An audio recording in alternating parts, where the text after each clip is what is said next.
It begins with the kind of night you can't describe, only feel. You are walking along a dim Roman street, somewhere in the Subura district, around the year 33 CE. The sky above is a muted lavender just before it vanishes altogether, and the air carries all the conflicting sense of civilization: old iron, ash, wet wool, warm bread, and something suspiciously like goat. Your sandals slap softly against the worn stones of the strada as you pass clay brick walls tangled with ivy, chipped, frescoes long past their prime, and a very determined cat dragging half a pigeon home. Rome is quiet. Now well, Roman quiet. Children still shout, coins still clink, and someone 5 courtyards away is still playing the same 2 chords on a worn lyre. But overall, the city exhales. This is the hour of gentle snores and interrupted philosophy. A cart creaks by, pulled by what might be the oldest mule in the Western world, its driver singing something tuneless about figs. You step aside respectfully mostly, because the driver doesn't brake for pedestrians. Lean into, put a stone archway. There used to be a statue here. Now there's just a foot and part of a mysterious robe. A pigeon occupies the headspace. Literally, you exist quietly beside history. Beneath this street lies another, and below that another still layers of a city dreaming through time. Each stone remembers something you don't. The empire is large, bloated with provinces and pride. Augustus is gone. Long live Tiberius. You haven't met him, thankfully, but you've heard the rumors. And most of them sound like satire with a budget. Tonight, you're not heading to the Senate, the baths, or even the chariot races. No, your destination is humbler. A neighbor's insula just down the alley, where someone's grandmother insists peas are a cursed food. Not in the fire and brimstone sort of way. Mind you, just in that eat them and you'll dream about laundry demons kind of way. A curious superstition ... and not the only one. It's also a pretty narrow alley, and you might want to duck. Laundry is being hurled from a 3rd-floor window with only a half-hearted below. As warning, another toga nearly collides with you second one today. Honestly, you're lucky if you make it through this day. Before we continue, in the softest voice possible, if you're enjoying this strange little stroll through old Rome, consider tapping that like button. Maybe even subscribe for more sleepy voyages through time. It helps us keep the firewood lit and the wine mulled. Leave a comment with where you're listening from and what time it is there. I want to know who's wandering Rome with you tonight. Now let's ease into tonight's journey. Not all stories begin with battles and emperors. Some start with peas, really unfortunate ones. The door creaks as you enter the building. It's more aspiring ruin than modestly charming, and the stairs lean to the left in a vague protest against gravity. You remember this stairwell. 6 steps, pause, turn. The turn takes you past someone's drying herbs, lavender laced with basil, and something that smells suspiciously like hope. There's a cat here, too. Different one. unless that pigeon was travel-sized.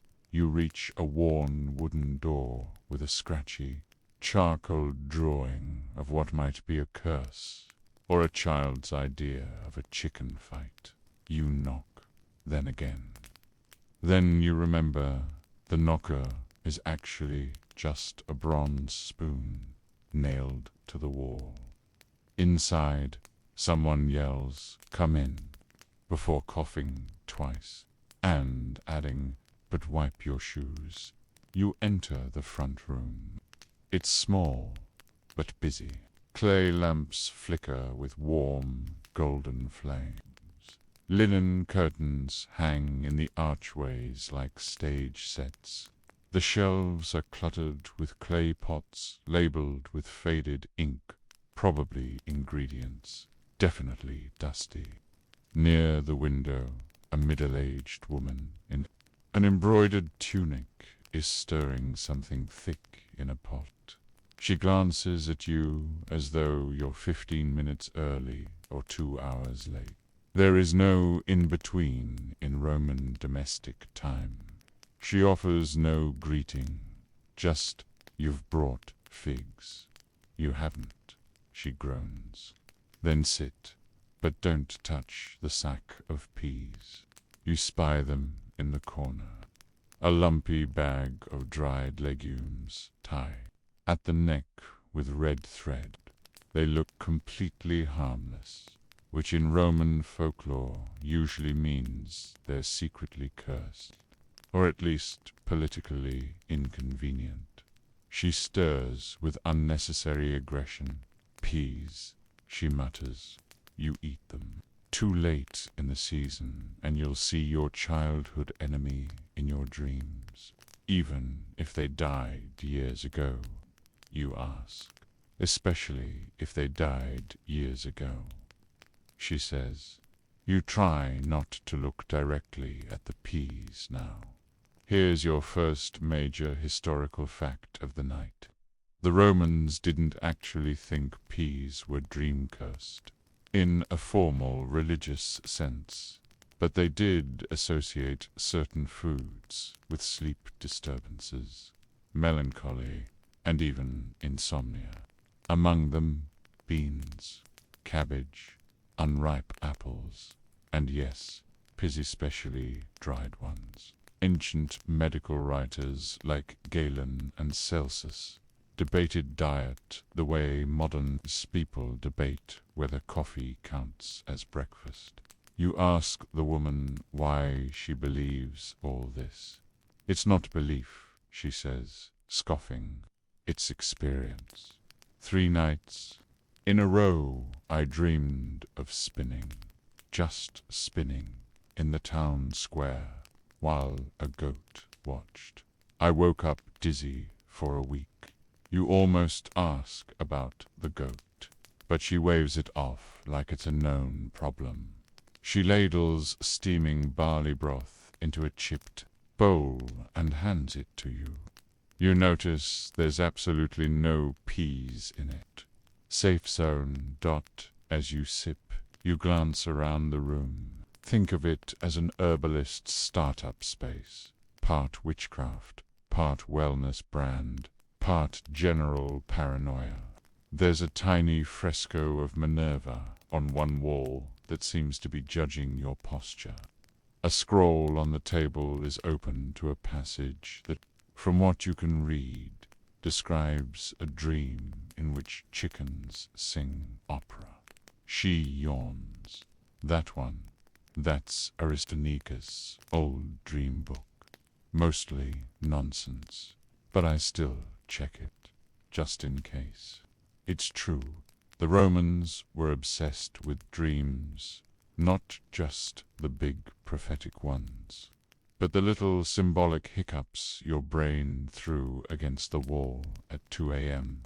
They recorded them, dissected them, and assigned meanings as if they could outsmart the gods with a dream journal. Historians still debate whether most Romans actually believed these symbols, or if it was more like astrology is today half faith. half entertainment, all conversation starter. She twitches her nose and looks toward the sack. They're getting restless again. You blink. Oh, not literally, she sighs. Although once I did hear a pop. That night I dreamed of my cousin remarrying his own ox. So, you ask if she's sure it wasn't just someone cooking next door. She's not. Not even a little dot.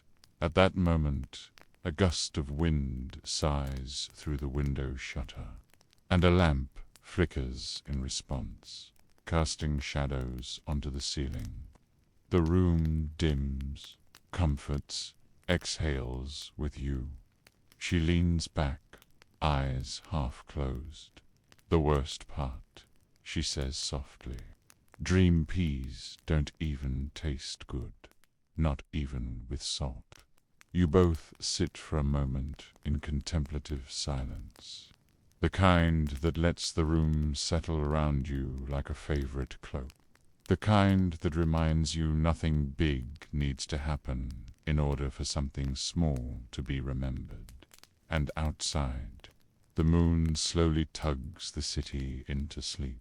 Somewhere outside, that same cat is still dragging what's left of the pigeon, and you're just beginning to drift deeper into this peculiar Roman night. Try not to get summoned by asparagus next. That's a whole other issue. The wind outside softens, like someone pulling a heavy blanket across the rooftops. Inside the little room, the shadows stretch further. The lamplight, now golden honey, and slower in movement has, if it too has grown sleepy. You set the empty bowl beside, careful not to knock into a bowl of dried rose hips labeled for chest side.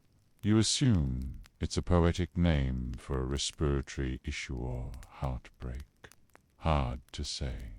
Both are popular Roman conditions. Across from you, the woman, her name is Marula, by the way, though she didn't offer it, and you didn't ask, yet leans on the stool like a tired oracle and rubs her temples. You know, she begins with that tone ancient people get when they're about to say something neither helpful nor entirely wrong. Peas weren't always like this. You lift your eyebrow at the great sack of legume doom.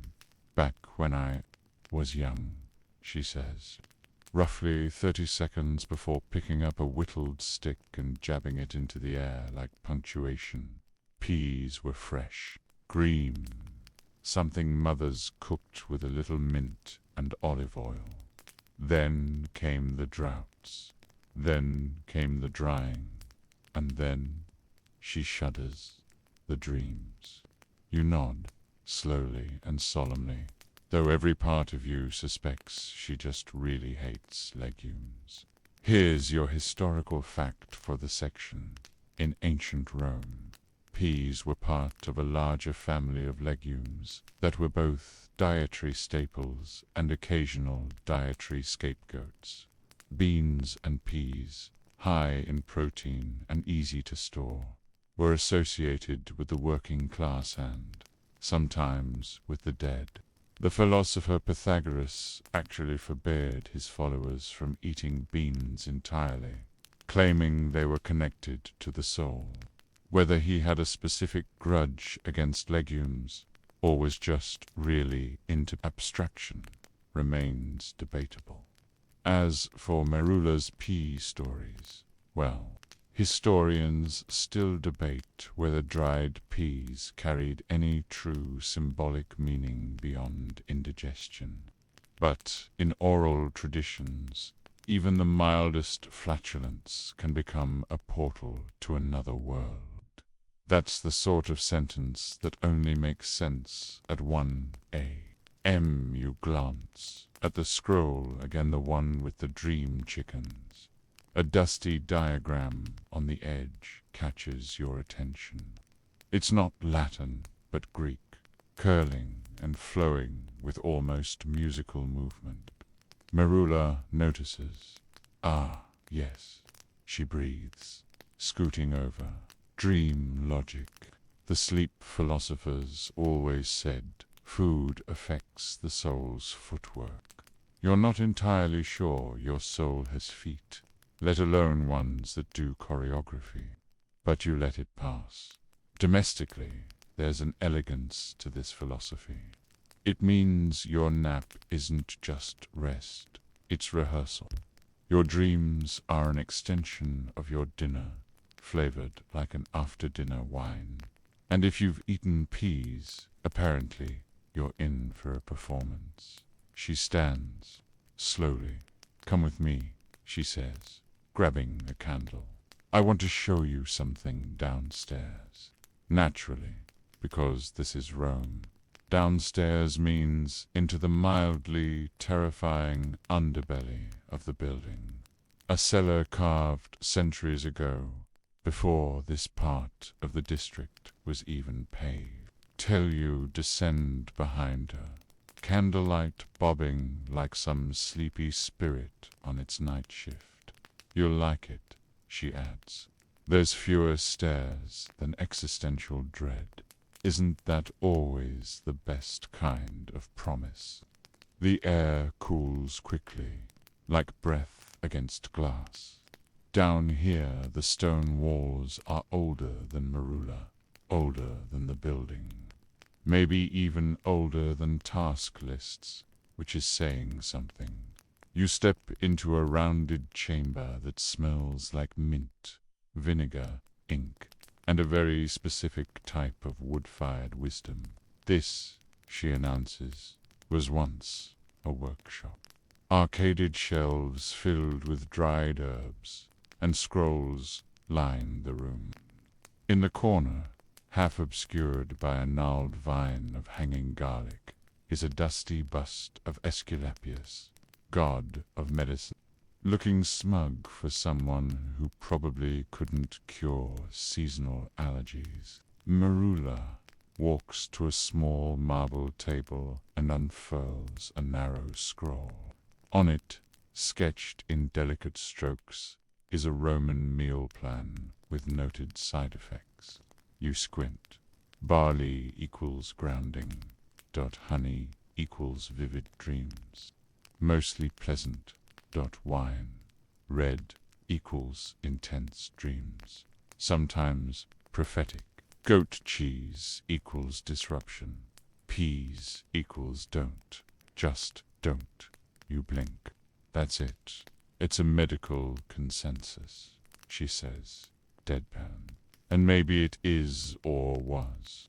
Roman diets were tracked with what today would be an uncomfortable level of moral judgment. Greasy food. You're weak-willed. Too much mint. You're vain. You wonder what modern historians would say about the obsession with today's oat milk. Probably something kind but condescending. One wall of the cellar is painted a faded mural. A reclining figure sleeps beneath a starry dome while livestock marched through his imagination. A pig labeled wealth. A goose labeled treachery. A pea-pod labeled simply. You nod thoughtfully, academically, then, in a soft voice, you look at Marula and ask, "Did you paint this?" She smirks. "Who do you think made up the goose thing?" The candle flickers. You're deeper into the heart of ancient superstition now, and it's warmer than you expected.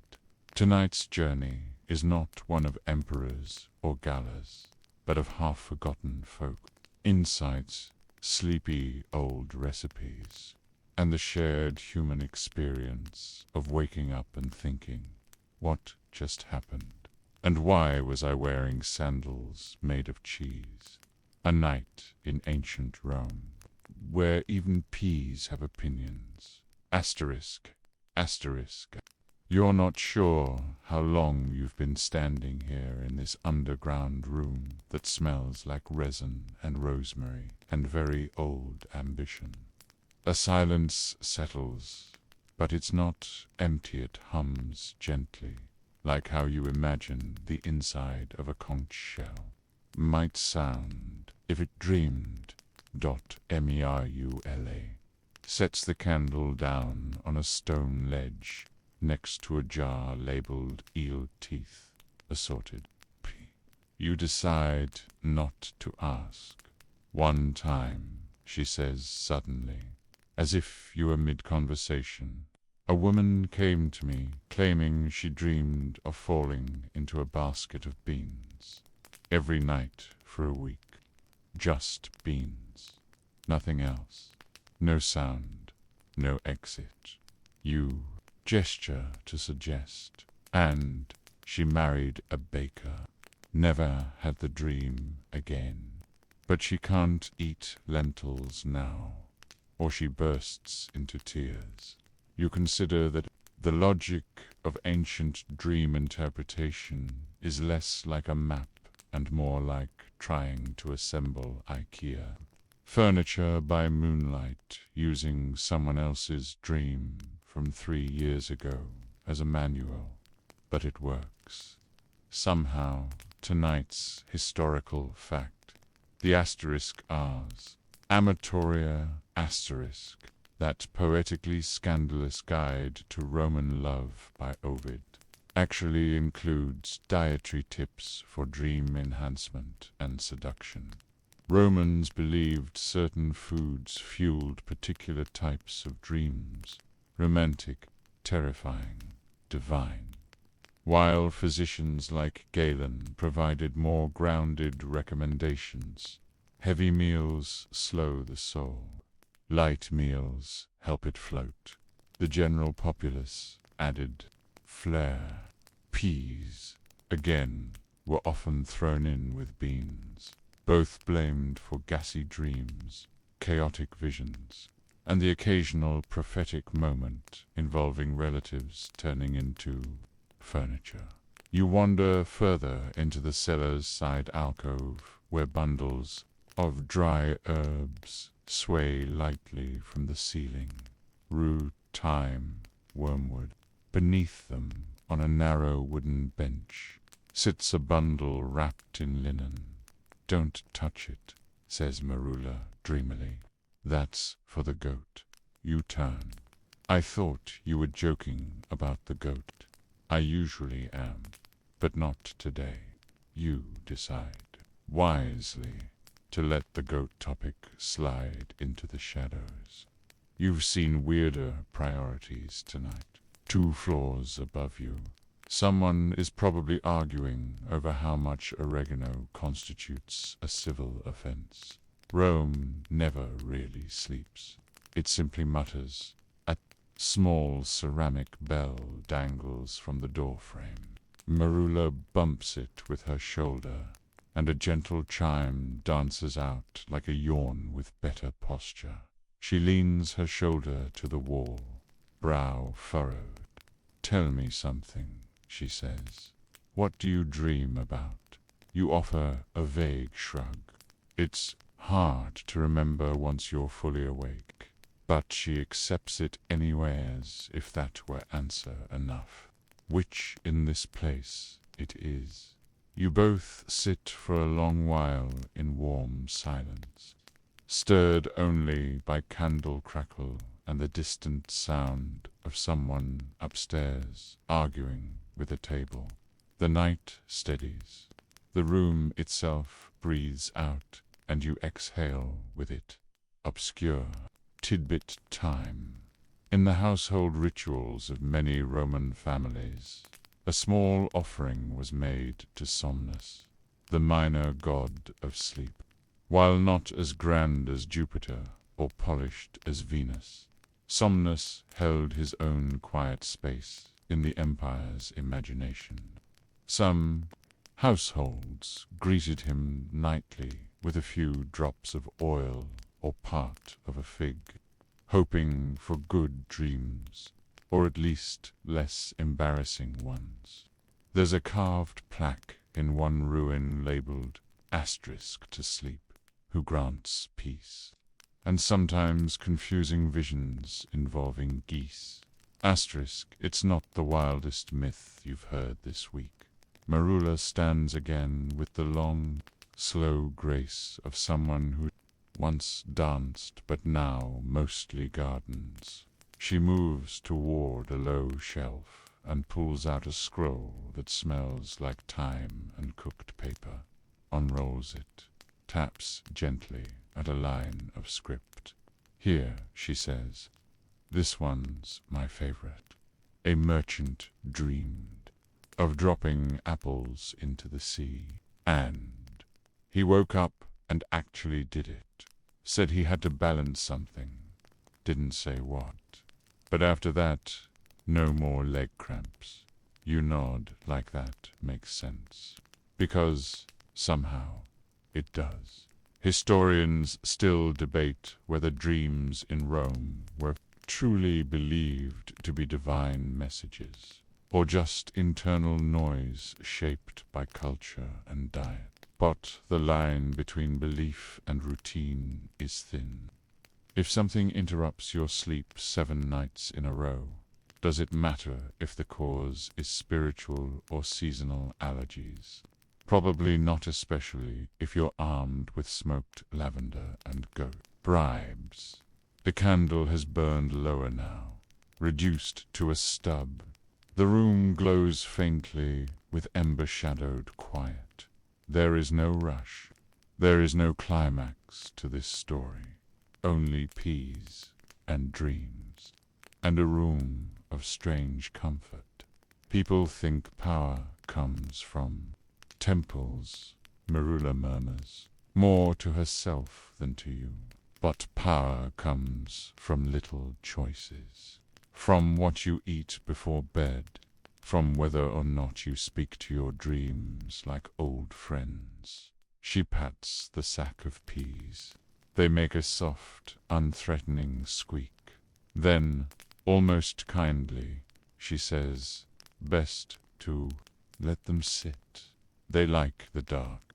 You climb the stairs slowly, like the end of a walk you didn't realize you needed. Upstairs, the sky has tilted. Stars now draw lines across the heavens, so lazily you can't tell if they're moving or remembering. Rome is quiet again. Or maybe you've just tuned out the background philosophy. A dish left out on a windowsill steams faintly with a warm stew. No peas back in the courtyard. The same cat lounges smugly beside a half-feathered Victory. You pause beneath the stone arch again. The same old statue of foot greets you. Only now it somehow feels companionable. Somewhere nearby, someone mumbles in their sleep. You nod to the darkness, to the goose dreams, to the quiet wisdom of dried herbs and dinner-driven visions. And the night carries on, in no hurry at all. Asterisk, asterisk. You pad softly through the courtyard, where lanterns flicker like sleepy eyes deciding whether or not to stay open. The stone under your feet still holds the memory of sunlight, but only just. It's like walking on the ghost of daytime. Above, blue laundry strung between buildings flutters gently, fabric breathing in the night. A bedsheet slowly curls inward, as if trying to tuck itself in. In the distance, a dog barks once, not aggressively, but more like a friendly reminder that the moon is still up and hasn't left without saying goodbye. You're not in a hurry. That's the beauty of Roman nighttime. No one expects anything. You're free to wander, free to pause under overhanging balconies, free to eavesdrop on the universe. You hear a low murmur from a second-story window.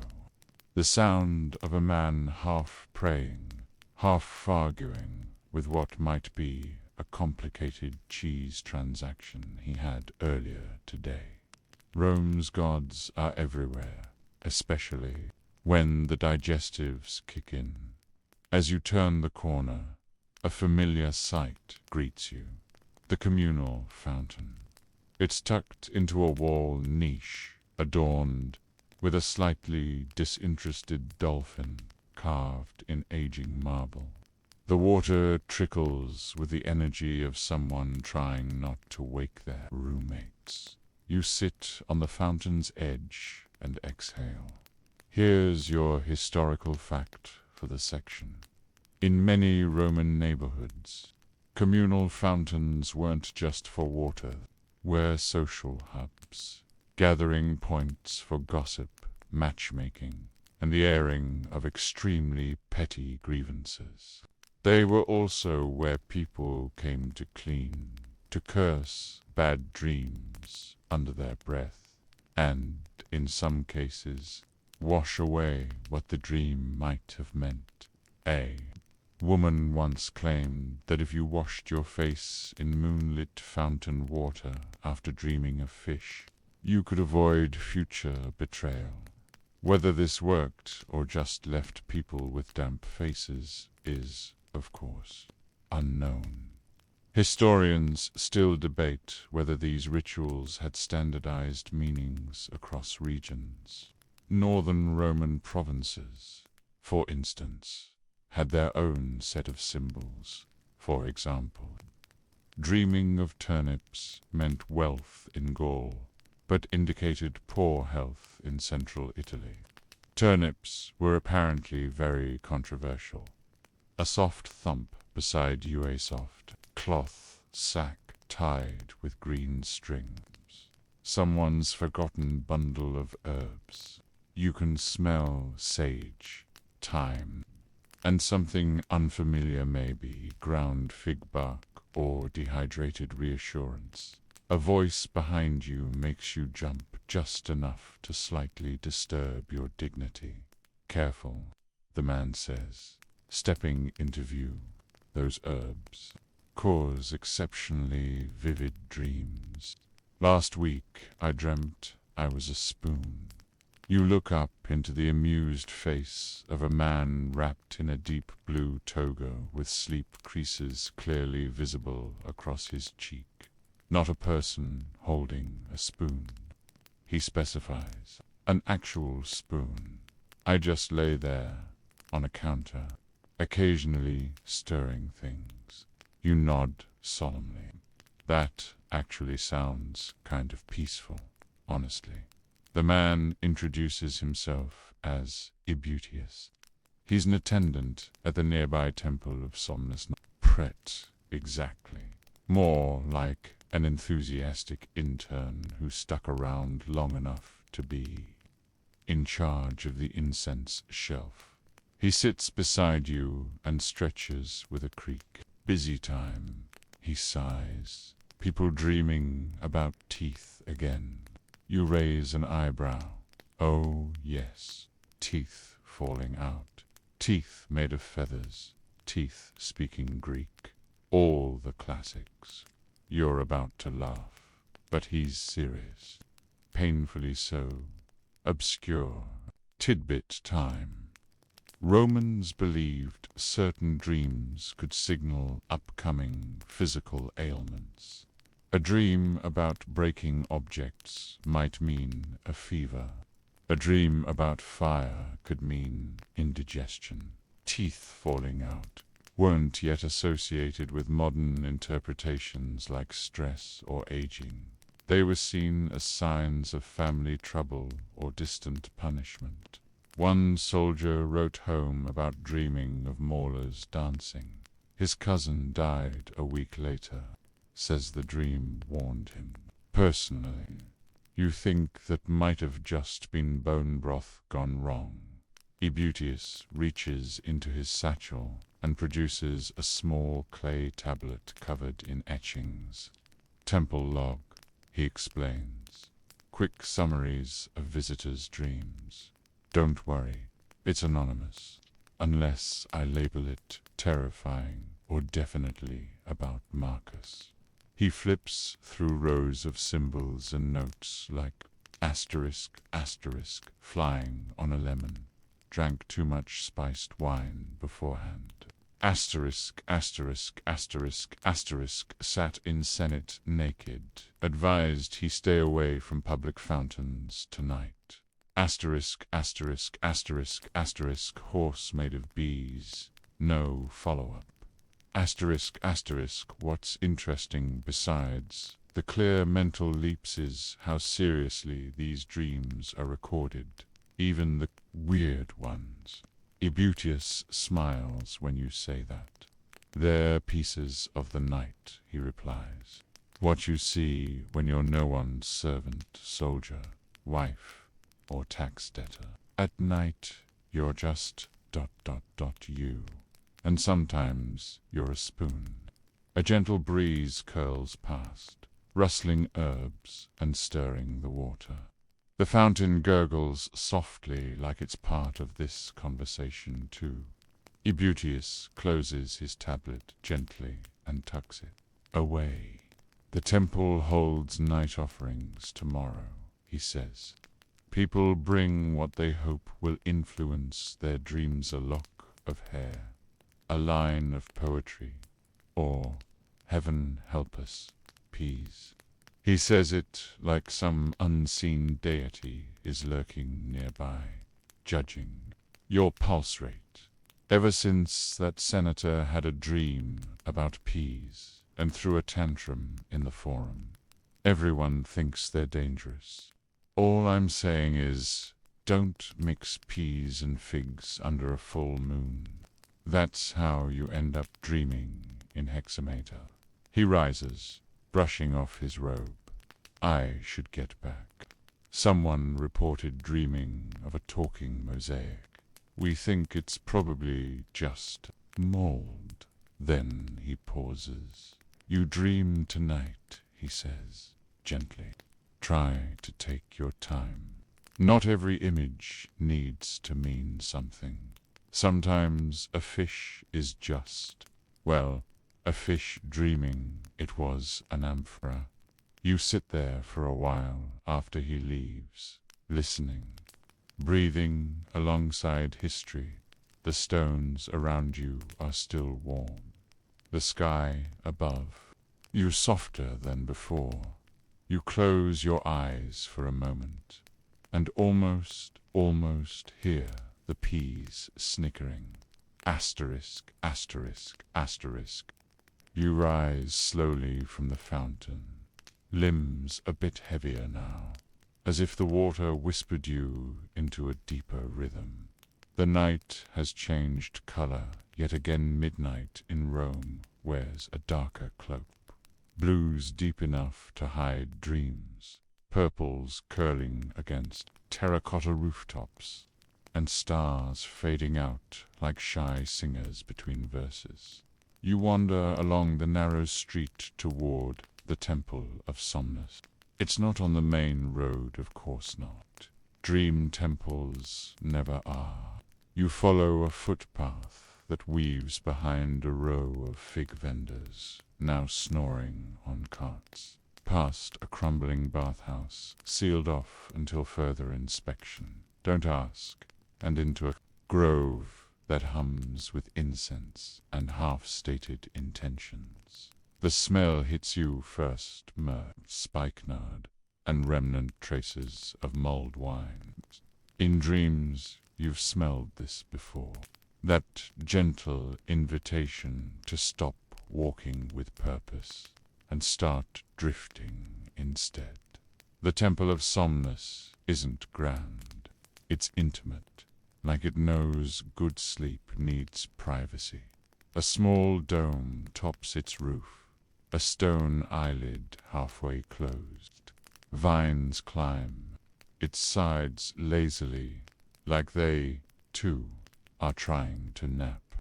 The doorway bears no door, just drapery deep indigo.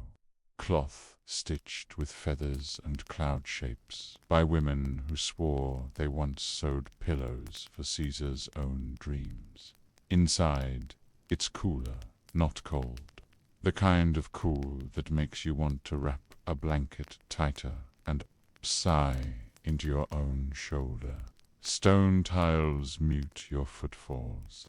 You're met by flickering bowls of oil leech, burning low and slow. No statues here, just walls decked with dream tablets, etchings from previous visitors who translated their dreams the only way humans really know how, vaguely and with hope. Tonight's historical fact: dream temples, like those dedicated to Somnus or the Greek god Hypnos, often used interchangeably, welcomed visitors who sought healing through dreams.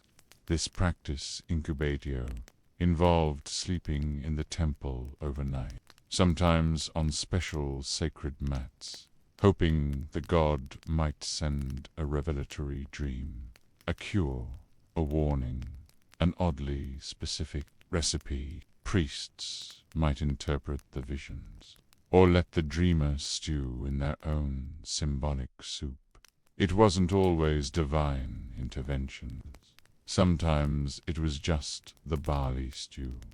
You pause at one wall where newer tablets hang, small, uneven clay tiles with dreams etched in barely legible Latin. You read softly, asterisk, asterisk, I dreamt I was a baker, but every loaf turned into a sandal. Asterisk, asterisk, asterisk, father came back, but only to ask where his pen went. Asterisk, asterisk, asterisk, asterisk, a river where every stone was a different version of Mesum, smiling, some not. Asterisk, asterisk, asterisk, asterisk, asterisk, horse made of lemons. Again. Asterisk, asterisk, your favorite just reads. Door wouldn't close. Still won't you smile? Because yes, of course, it didn't. Ebutius is here again, this time in full temple robes, which unfortunately still have a quill stuck in the sash. He sees you and nods. Come to dream, finally. We saved the quietest corner. You follow him past curtain-covered doorways, each leading into a small alcove where someone sleeps or dreams or meditates hard to say which. One person is gently humming. Another snores like they're charging a divine battery. Don't wake, the senator, Ebutius, whispers as you pass. He dreams exclusively in marble metaphors, and gets very touchy if interrupted mid-symbolism. Your corner is dim, made of cushioned stone with a low bench and a few soft pelts. The bowl nearby simmers faintly with something herbal. You sit, the cushion exhales under you. The curtain falls back into place, and you're cocooned. I'll leave you with this, says Ebutius. In that way temple attendants do when about, to say either something profound or confusing. What you dream about may not come true, but what you ignore might. The curtain closes. You breathe in deeply a mix of time, honey, vapor, and whatever plant Roman-aged grandmothers used to frighten sore throats into improvement. It's oddly comforting down, your obscure cultural tidbit for the hour, Roman dream. Interpreters often recommended eating very specific things before bed to influence the quality of dreaming. But they also advised avoiding garlic, strong cheese, andius, again peas, which was said to weigh down the soul and invite visits from spirits who try to reorganize your attic. No one is certain if that was metaphorical or just. folksy frustration with the drywall gods. You lie down. The fabric under you feels like sleep itself, when used, faintly warm. You allow your thoughts to slow, the story to pause. For the first time tonight, you let your eyes close deliberately, not defensively. Around you, the temple holds you not just physically, but atmospherically. Like a lullaby sung by architecture, you think of Marula and her herbs, of the peas muttering in their bag, of dreams about dancing teeth and feathered messages, of the goose labeled simply treachery. And somehow it all makes sense. Outside your little alcove, other people are dreaming too.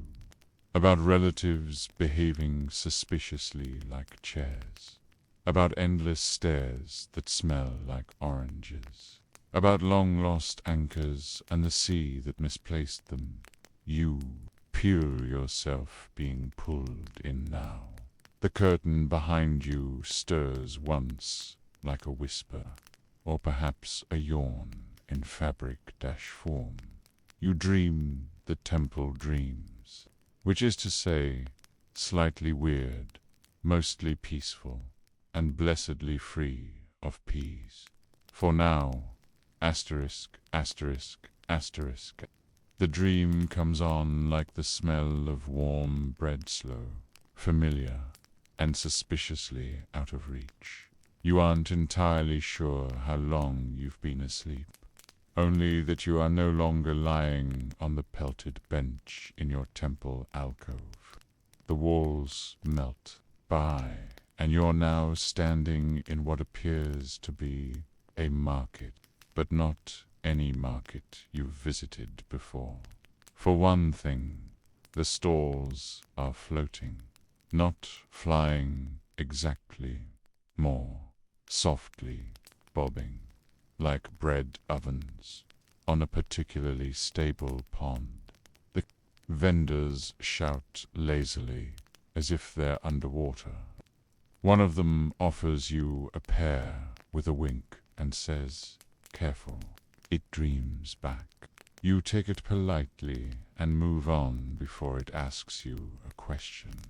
You pass a barber's stall where a goat knot, the same one, but maybe related, is getting trimmed by a man humming a lullaby. The goat nods as if in approval. You nod back. Everyone seems to be handling all of this remarkably well. Welcome to the dream phase. It's part dream, part memory, part folklore, and possibly one part fermented honey. Let's take a brief historical breath. Roman beliefs about dreams weren't neatly boxed. You had the divine dreams sent by gods, omens fated the mundane ones, which often included stress about taxes or public speaking. But then you had the interzone dreams. These weren't warnings or prophecies, just strange mosaics made of daily scraps, leftover food, overheard words, a gesture at the bathhouse, a thought you almost had.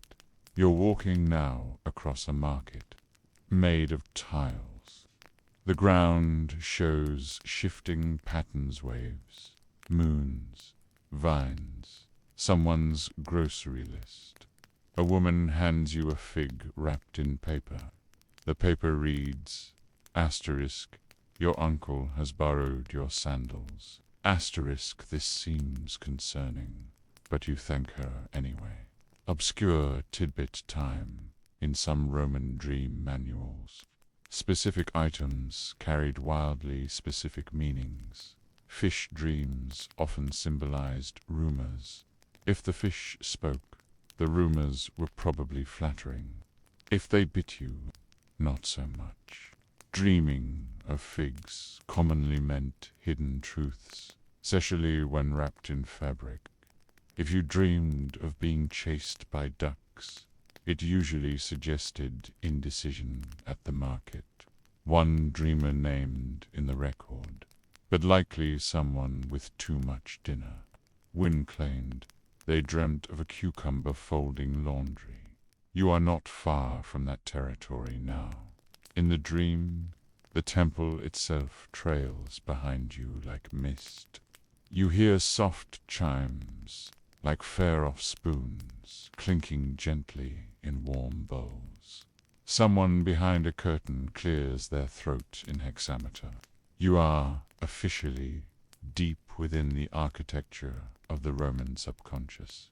Ebutius appears, or at least a dream version, of him in a tunic made entirely from papyrus and smiles. You've entered the digestive layer, he says cheerfully. Don't eat anything made by birds. That's how bad dreams start. A melon rolls by. You try not to make eye contact. You step through a shaded arcade, and suddenly you're in the forum, but it's empty. All the statues are napping. You pass Cicero in a toga, softly snoring with one finger raised mid. Even in dreams, some people can't stop performing. From a distance, the soft, repeated whisper of a familiar Latin word, pisum, p. You turn slowly. A single green pea on a silver dish, floating gently in midair, judging you. Here's your historical fact for this slice of surreality.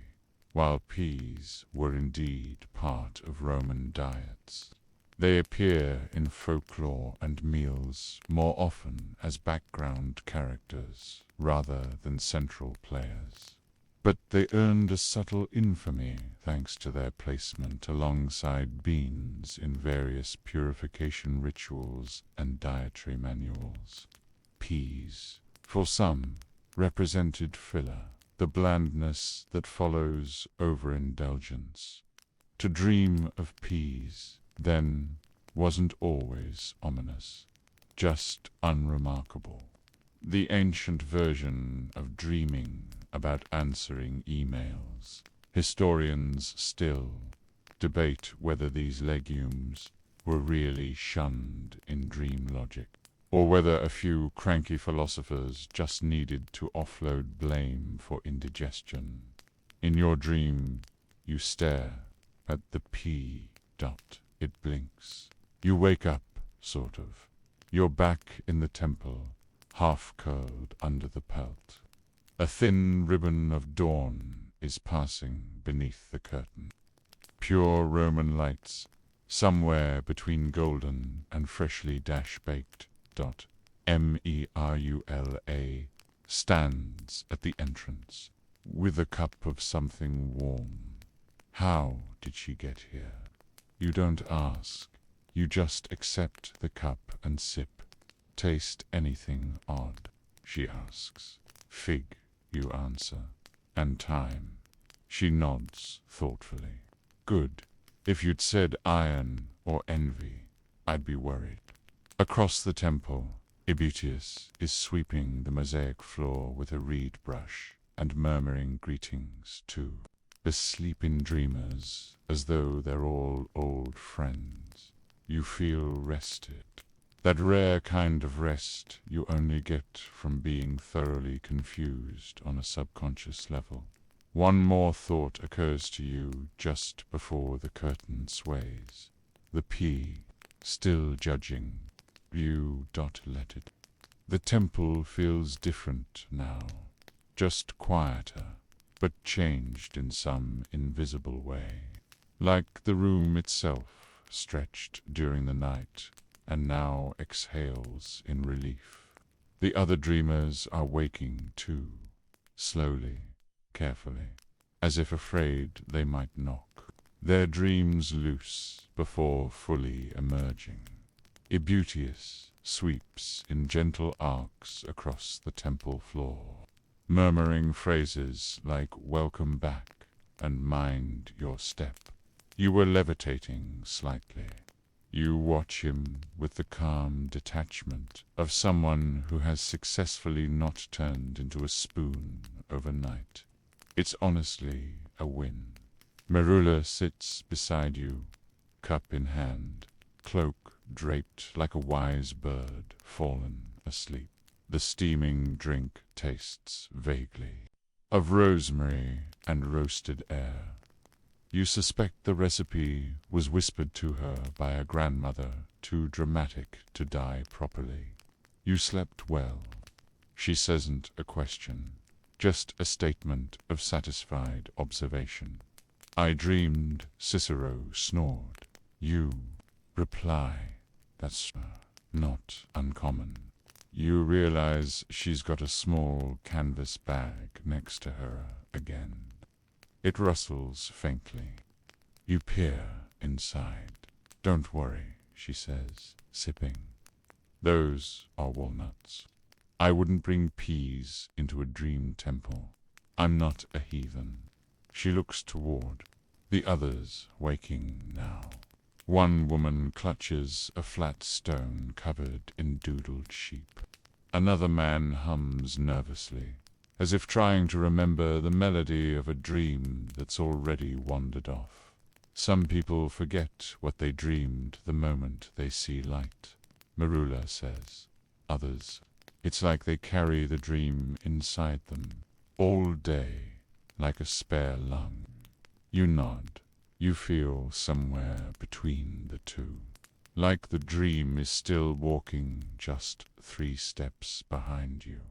Quiet, curious, occasional sarcasm included. Historical fact for today's waking hour. Romans incorporated dreams into major decisions. Generals, emperors, and philosophers often claimed their choices were made due to a vision the night before. Whether that dream was real, embellished, or just convenient is up for interpretation. Cicero himself, ironically, was famously skeptical of dream omens the ones that confirmed his arguments. Of course, Ebutius arrives with a ceramic tablet and a single stylus. We offer this to each guest, he says, a chance to record the strange. We store it in the vault with the others, or use it to level a table. Either way, your thoughts matter. You take the tablet. The stylus is lighter than you expect, almost missing from your fingers. What do you write? You consider. Something poetic. Marble men slumber, while peas judge the bowl.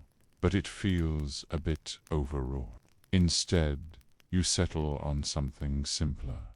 Asterisk, asterisk, I dreamt a door wouldn't close, and somehow I felt safer for it. Asterisk, asterisk, Ebutius nods, approvingly solemn. That's going in the section titled Dreams with excellent metaphors but no obvious meaning. It's a favorite.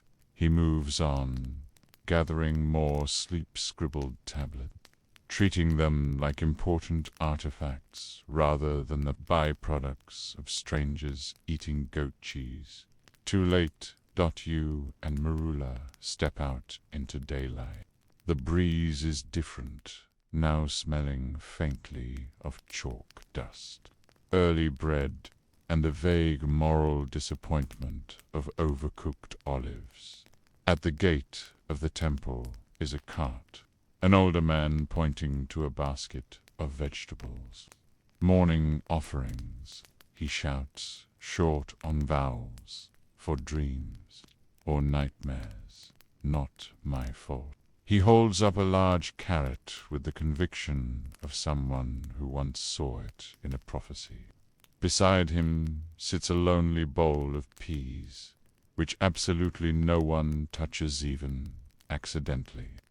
One woman actually crosses herself when she sees them. Now, that, Marula murmurs, is progress. You walk slowly along the path that brought you here, though now it feels different. The stones are still the same, cracked and mossy like forgotten songs, but your feet touch them with a peculiar kind of clarity. The way you walk after something uncurls inside you, or after you've been taught to notice the air. Obscure cultural tidbit. In some Roman rural communities, there were dream mornings, communal gatherings where neighbors would drink a thin broth together and share their previous night's images. If someone claimed a prophetic dream, they were made to drink second. If two people had very similar dreams, they were either fated for love, conflict, or a seasonal pie-baking contest depending, of course, on regional priorities. You and Marula stop at a shaded corner near a bakery. The baker, startled from a flour-heavy slumber, eyes you as if you might ask for bread made of riddles. Marula picks up a small loaf from the seller's stone board and tears it in half, handing you your share. You need something bland after dreaming, she says, something that reminds your stomach and soul that things are, in fact, real again. The bread is soft and uneven and just right, not a pea in sight, she adds. Also, never go straight from dream sleep to fermented cheese. That's how the basilisk dreams start. You don't question this. Somewhere, a temple bell is struck gently once. Then again, like someone tapping a bowl of porridge to see if it's ready. It's a sound that says, the world is still turning, though you are under no obligation to rush alongside it. Where will you go now? Marula asks, shielding her eyes in the sun. You pause. You could return to your insula and pretend this was all a very convincing fever dream brought on by questionable egg salad. You could stroll the forum and try to identify which senators spout opinions they stole from apocryphal dreams. But you think you'll walk, just walk, letting the city fold and unfold around you slowly, without urgency, without needing to understand what the pea represented, or how many goats your dreams owe in tax. You may never fully solve the logic of Roman dream rituals, but neither did the Roman. You wander east, letting your feet choose for Yule left at the bakery, then right past a bathhouse steaming like a thoughtful kettle, until houses thin out and the air carries the sleepy breath of olive groves and distant conversation. A gentle cheer rises up from somewhere nearby. Festival voices, children laughing, a few adults pretending not to. You approach a modest square that smells of roasted nuts, fig syrup, and just faintly burnt optimism. It's a small neighborhood gathering. Be kind where no one is quite sure if what they're celebrating is a real holiday or simply an excuse to take the morning off. A stage has been set up in the center, flanked by picnic cloths and slightly suspicious cheese platters. Painted in flamboyant brushstrokes on a hanging linen is the phrase asterisk, somnus, festum, dreams, drowsiness, and other logical escapes. Asterisk, a vessel for sleep. You weren't expecting this. A boy runs by with his toga backward and a laurel wreath askew on his forehead. He brandishes a wooden sword and shouts, "I dreamt I conquered Gaul with a smile," before crashing into a fruit cart. There's no real damage, only a few rolling apricots and one bruised ego. A woman nearby sees you smile. She introduces herself as Livia gestures to the open space beside her quilt and hands you a honey-soaked pastry shaped like a crescent moon. You look like someone who just woke up with a new opinion about furniture, she says. You nod, admitting nothing, revealing everything. Here's your historical fact for the hour, although not a standardized Roman holiday. Local communities often created micro-festivals around agricultural calendars, lunar cycles, and sometimes entirely made-up themes. A dream festival wouldn't have been impossible land. Several existing spring festivals included elements meant to influence sleep, fertility, or subconscious creativity. Citizens truly lived their symbolism. Remove peas from your diet. Expect spiritual clarity. Sleep facing north. Prepare for poetic insights, or at least unsettling rhymes. There's music in the square. Now soft percussion played with palm fronds and hollow clay drums, all at the tempo of a satisfied yawn. Older man calls out, "Today we sleep in shifts for the gods." His wife corrects, "Today we pretend to sleep so we don't have to do chores." Tomato, tomato, obscure cultural tidbit. In some rural towns, sleep-watching competitions were held during Saturnalia. The goal? Not waking up prematurely. Participants were judged not just on how long they remained motionless, but how serenely they projected their rest. Bonus points were awarded for sleep-talking in grammatically correct Latin or achieving the mythical dream of Jupiter's golden blanket, which may have just been a particularly comfortable carpet incident. A young man steps onto the small, wooden platform at the center of the square. He holds a goatskin scroll that flaps dramatically in the breeze. I now recite from the unofficial Codex of Strange Sleep, curated by my grandmother, who once dozed mid-sentence for 2 days straight. The crowd politely applauds except one, very sleepy man who softly claps in his dreams. The young man begins, "If you dream of climbing a staircase made of soap, stop procrastinating.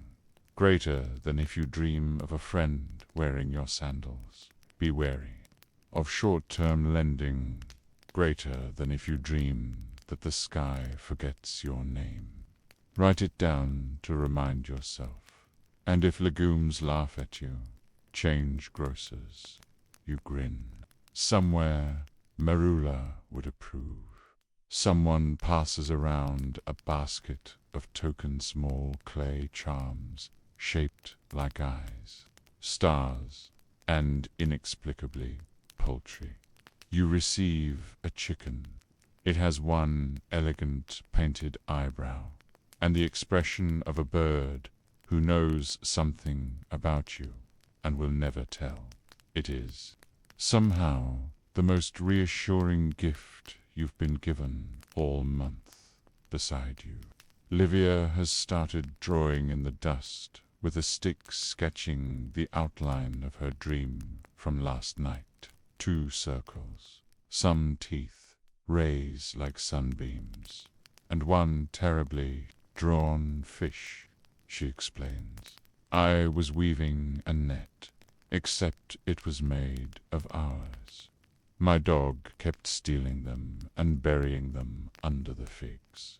You consider this, maybe time's best moments, need hiding sometimes. She blinks at you. That's better than what the priest told me. He said it meant I snacked too often at dusk. Back on stage, the next speaker reads from a dream journal written entirely in rhyme. It's astonishingly bad poetry. The crowd loves it. One man wipes away tears while whispering, "This reminds me of my cousin's wedding, and also apricots." The music picks up again, softly. A few children lay down in the grass, pretending to nap for prizes. Nearby, a donkey calmly chews a laurel wreath that once likely belonged to someone with big plans. You close your eyes. You don't mean to nap, but here, beneath fig trees and sky, wrapped in pastry mist, it happens, slowly, deliberately, like a curtain gently swaying on command, and for a moment you drift back into a world lit by the soft-hued logic of dreams, where chickens hold grudges, where sandals multiply, and where peas wait patiently for the next innocent dish to occupy, though, you suspect, even they need a nap now and then.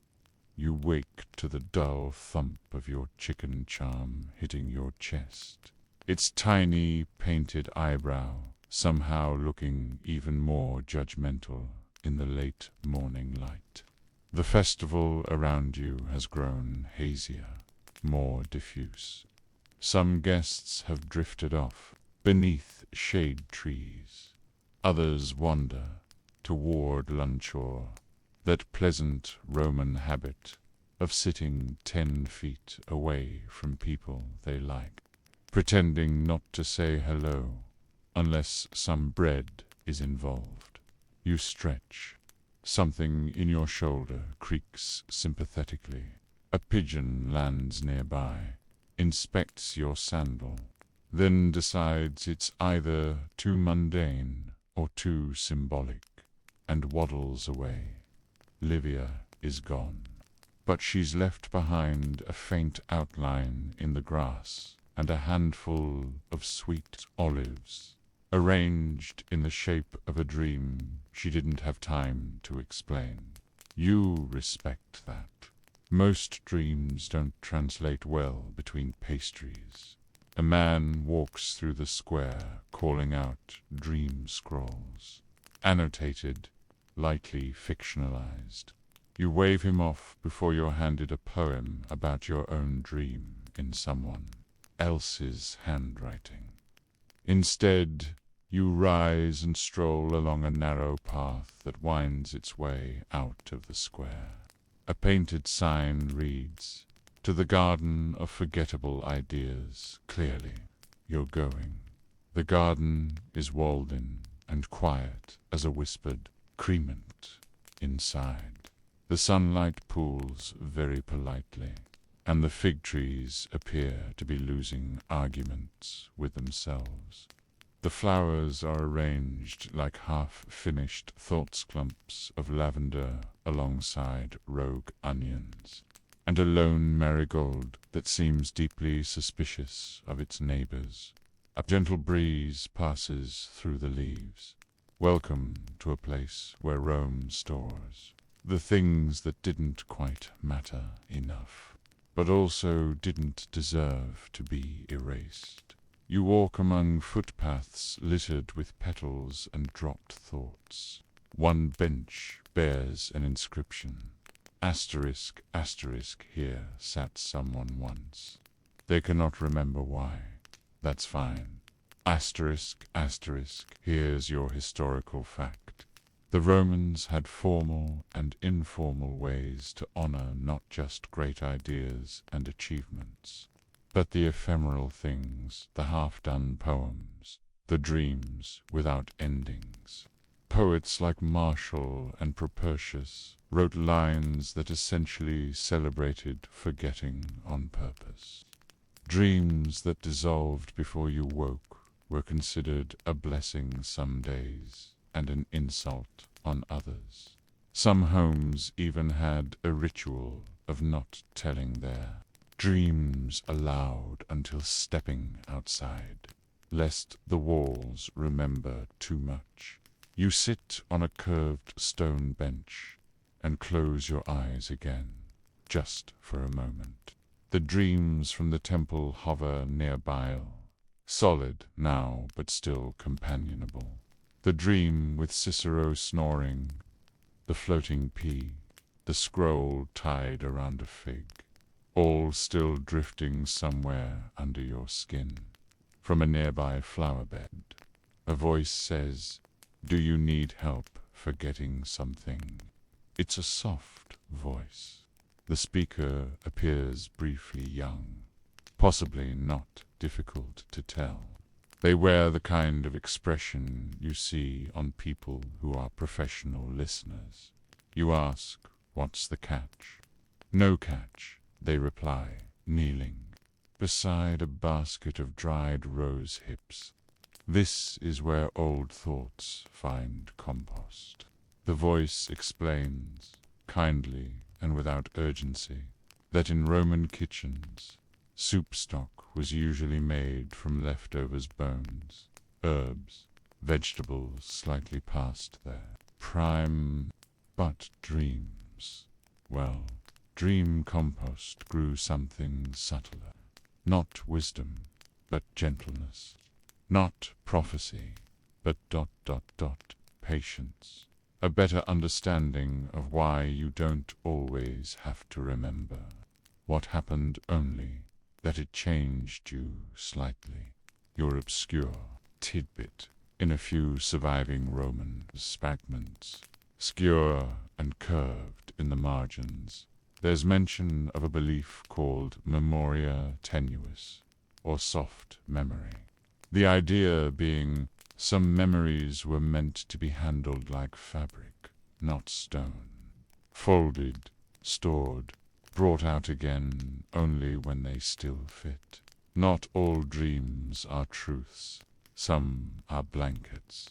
You ask the garden keeper, for so they must be, if they've ever dreamed of peas. They nod solemnly. 3 times, identical. Always a bowl on an empty cart, just staring. What does it mean? They gently tapped the side of a watering jug. It means I stopped eating them in August. Correlation or causation? Scholars still debate. You thank them, leave a pebble on the stone ledge, and drift onward through the garden, feeling lighter somehow. Thoughts trail behind you like loose threads, not urgent ones, lovely, forgettable ones. They don't mind being left behind. You step beyond the garden wall, and once again into the living rhythm of the city. Rome still murmurs, sandals against stone, bells in the distance, gossip layered like pastries. Every corner carries a dream someone didn't finish. Now the path bends west, toward the bakery, toward your courtyard, toward the insula with the leaning stare and the half-pigeon cat who guards the laundry like it's sacred. You hear someone calling from a nearby balcony. Did you dream anything important? You smile. Is there such a thing? You offer the only answer that matters. I dreamt enough to remember, and just enough to forget, and Rome in all its faded corners and fig-stained feet approves.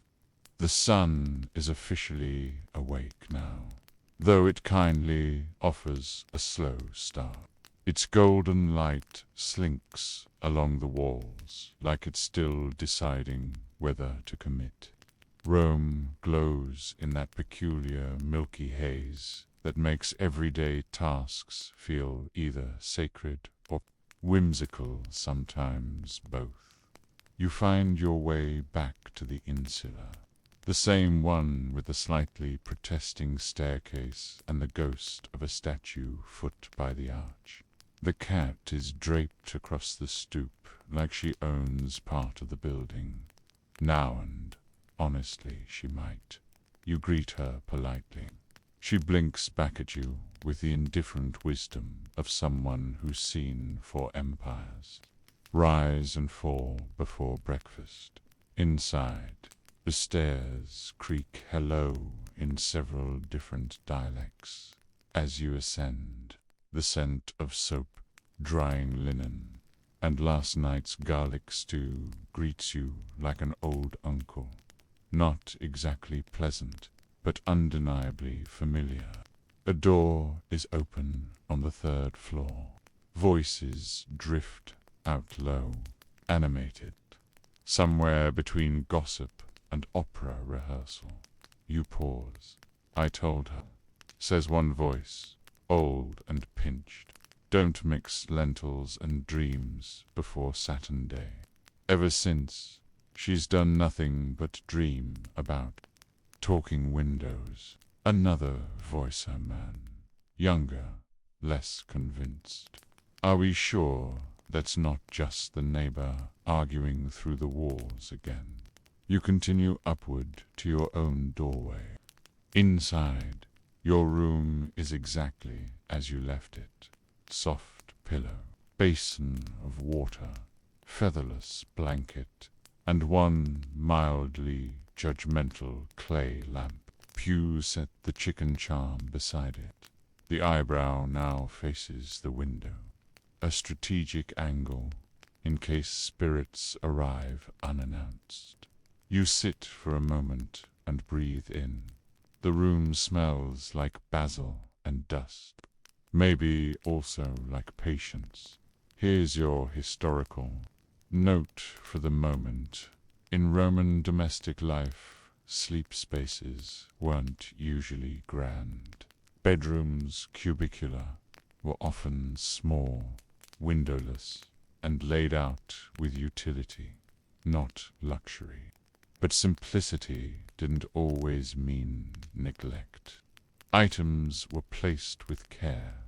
A favorite cup, a bundle of dried herbal sleep charms, a soft leather strap tied to the bedpost to ward off poor dreams, or, in some households, even garlic hung by the entry to gently insult any supernatural visitors. You look at your room and realize it's not a place to hide from sleep. It's a place to ease back into the day. Rome is not a quiet city, but it allows you quiet if you meet it halfway. You decide not to speak yet, not even to yourself. Let the thoughts settle like sediment at the bottom of a jug. Then a knock, not dramatic, not urgent, just a 3 rhythm that feels suspiciously like someone hoping you're home, but not too home. It's Merula again. She carries a parcel wrapped in soft linen and tied with twine. It smells like roasted barley, with background notes of dried plum and slow ambition.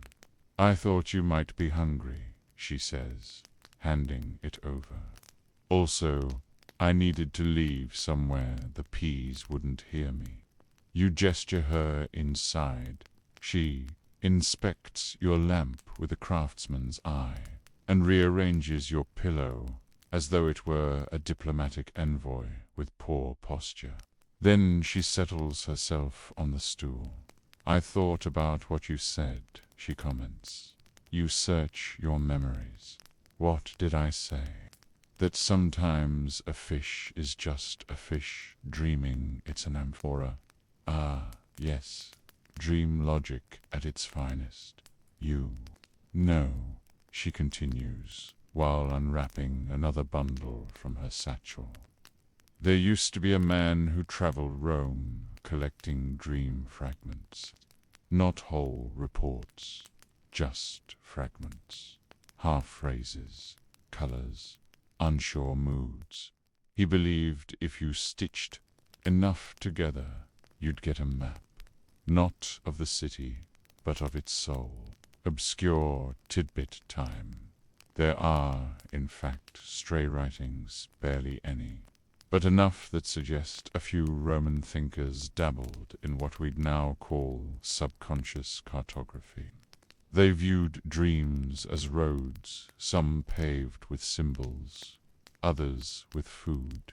One philosopher declared that Rome had invisible veins, paths so old they only existed at night and were walked exclusively by people having unusually symbolic dreams about sandals, birds, or oddly political vegetables.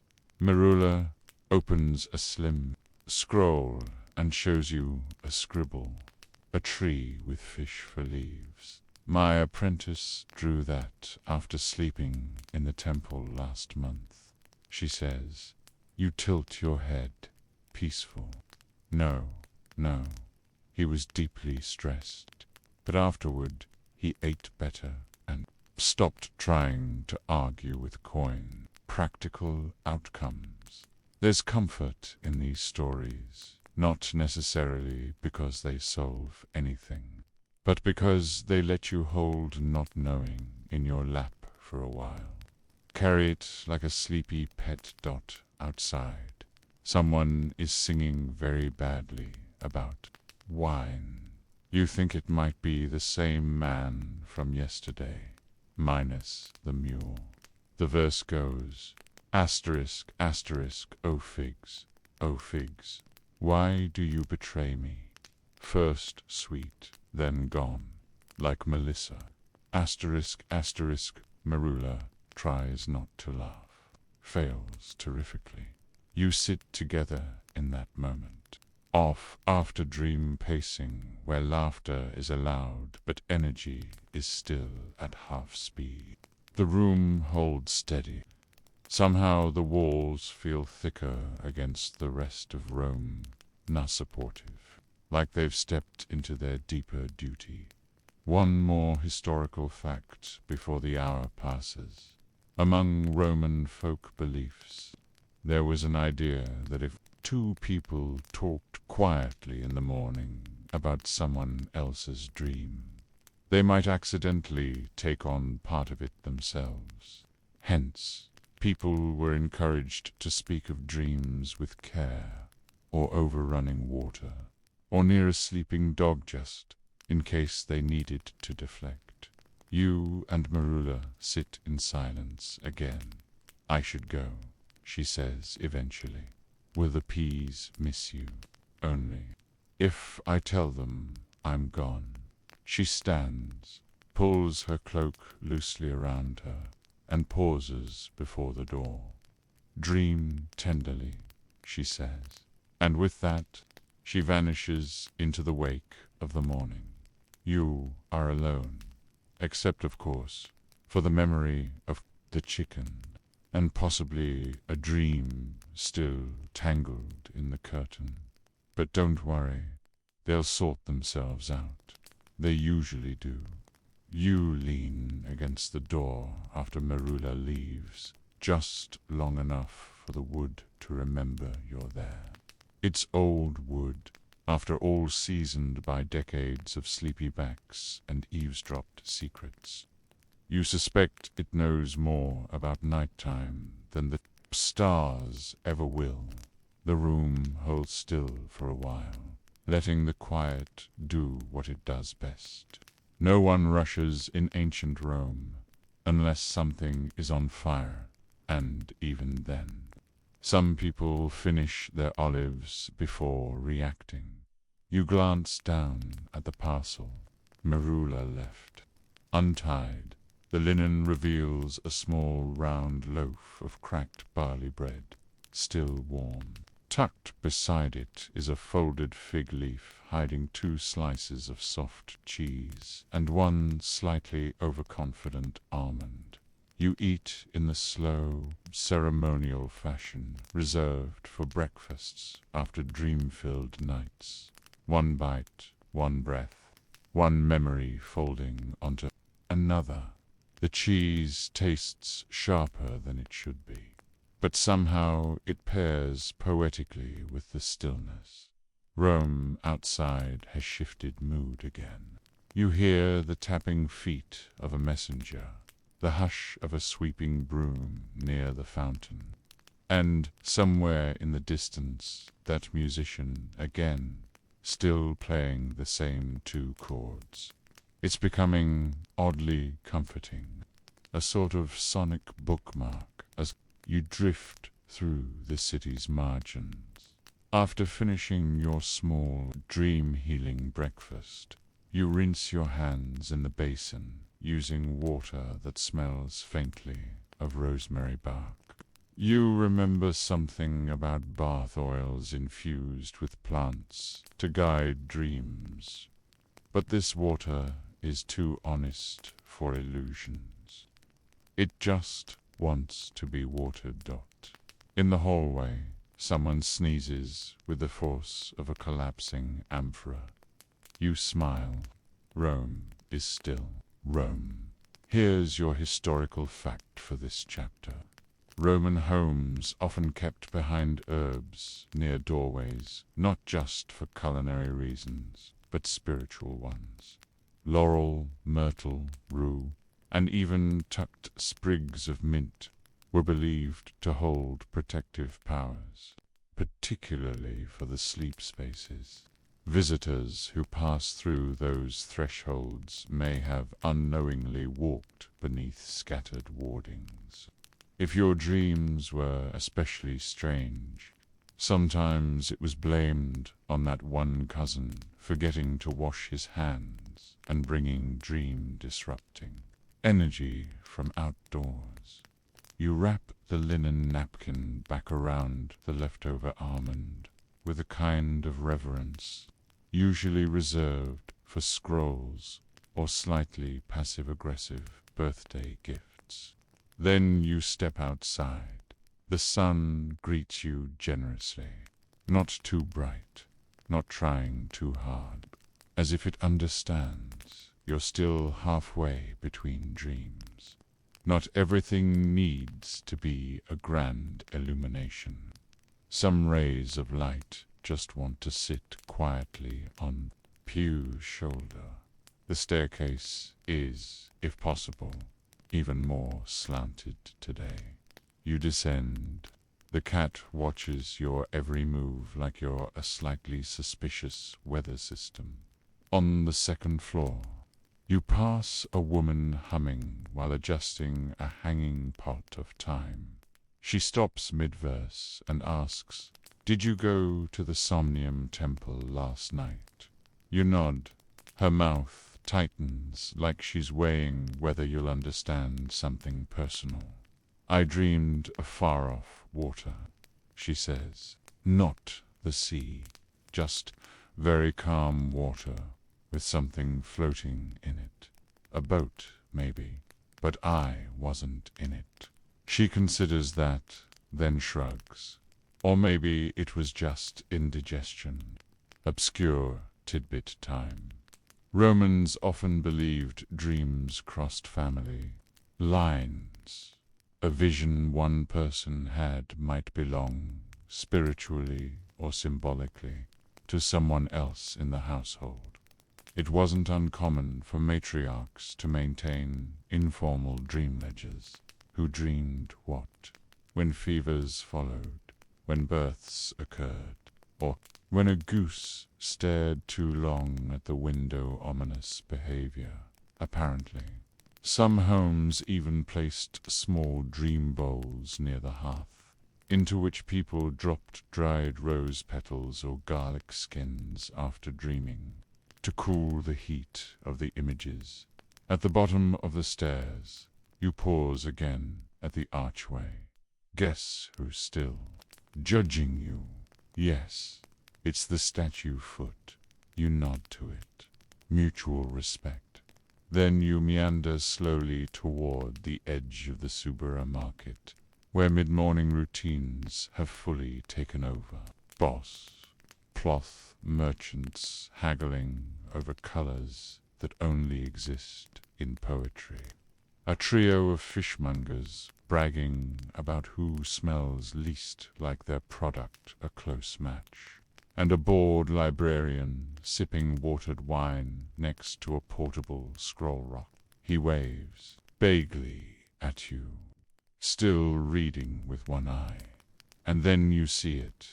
An old wooden board leaned against the corner of a bakery, half covered in chalk, surrounded by potted herbs and children's attempts at drawing animals with 3 legs. Scrawled in faint script is asterisk, asterisk, dream exchange.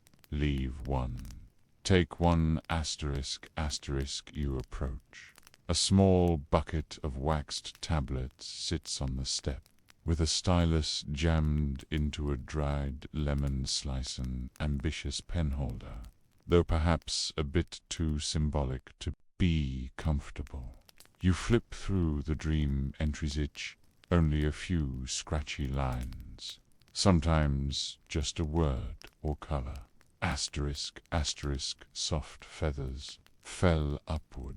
Asterisk, asterisk, asterisk, dog had human hands, politely folded towels. Asterisk, asterisk, asterisk, asterisk was a cloud, got promoted to weather.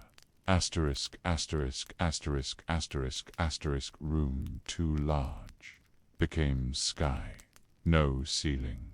Asterisk, asterisk, here, among chalk dust and flowery footprints, are the pieces of something ancient and ordinary, shared forgetfulness with flair. You carefully etch your own contribution. Asterisk, asterisk, metape. It didn't speak, but it knew. Then you leave the tablet hand. Take 1 at random. Yours reads. Slept in a barrel of sunbeams. Woke up a better listener. Asterisk, asterisk. You pocket the wax slip. It feels like a fortune barely whispered. You'll keep walking today, you think. No end goal.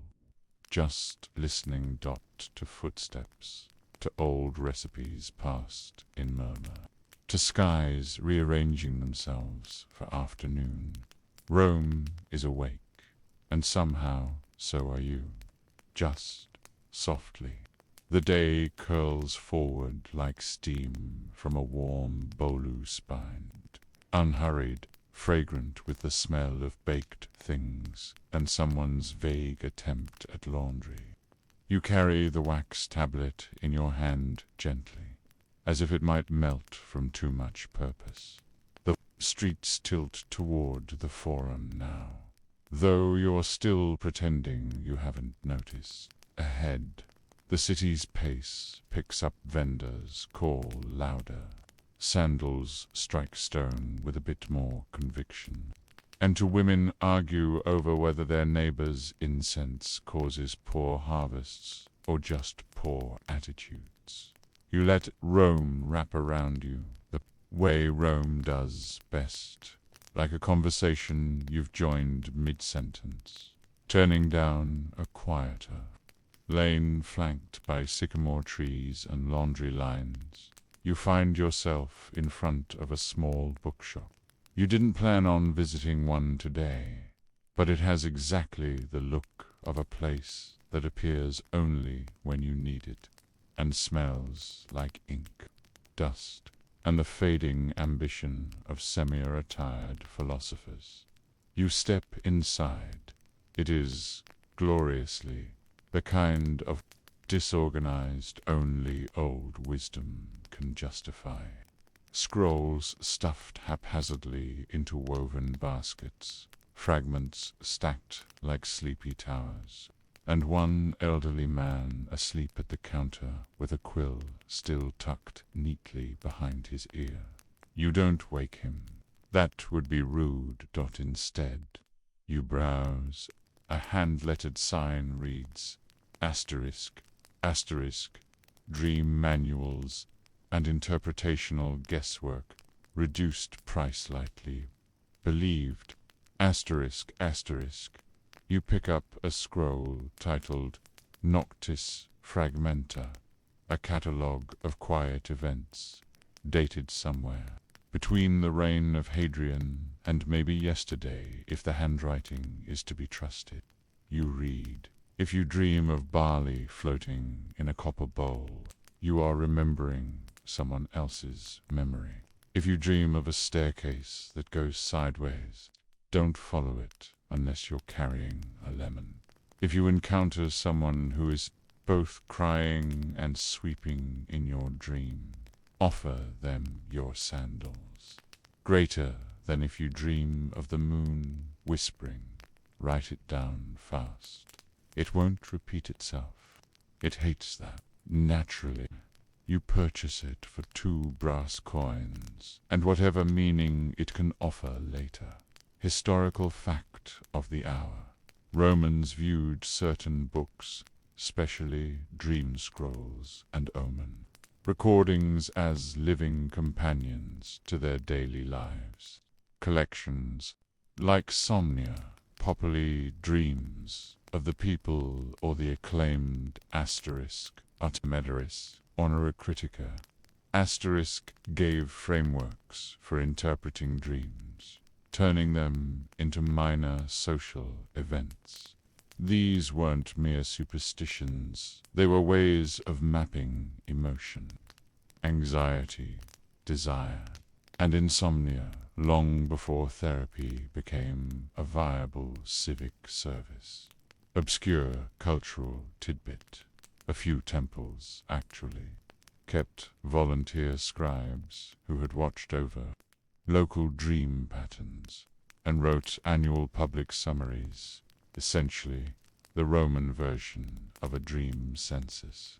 Some even color-coded them: blue for water dreams, red for arguments, yellow for animals acting suspiciously human, and green for dreams that involved peas or their accomplices. You tuck the scroll under your arm and exit the shop as quietly as Pew entered. The sleeping shopkeeper murmurs something in his dream. You catch the words "stop changing the goats into furniture" before tiptoeing away. Back outside, the light has shifted again. There's a painterly stroke to it, now shadowed. Edges, warmer lines. Rome loves to subtly remind you of time, not with clocks, but color. You walk past a public bathhouse, where steam pours from the cracks like a retired divinity, done with miracles, ready for tea. A trio of young men sit near the entrance, engaged. In a remarkably passionate debate over whether dreams mean more when you sleep facing east.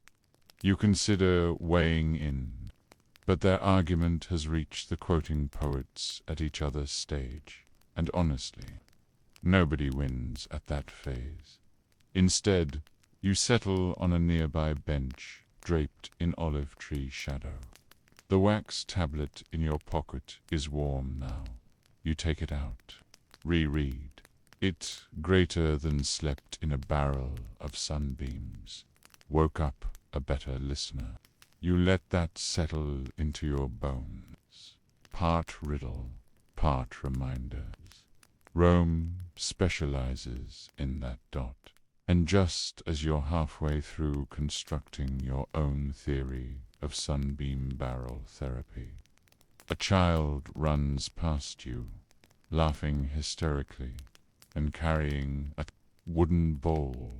A woman not far behind, cheeks red, hair wildly defying the cosmopolitan code of neatly pinned lock shouts after him.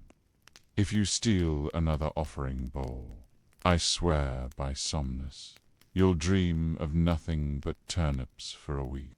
You believe her. Historical note worth whispering.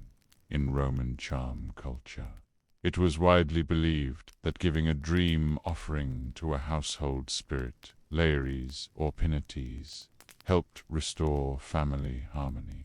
These offerings could be tiny coins, barley, sleep songs, short verses whispered into clay or water, or yes, peas. But only on odd-numbered days, and never if someone in the house was pregnant, angry, or in possession of a particularly dramatic goose. You decide to take the long route. Home. The scroll under your arm brushes your side like a kindly elbow.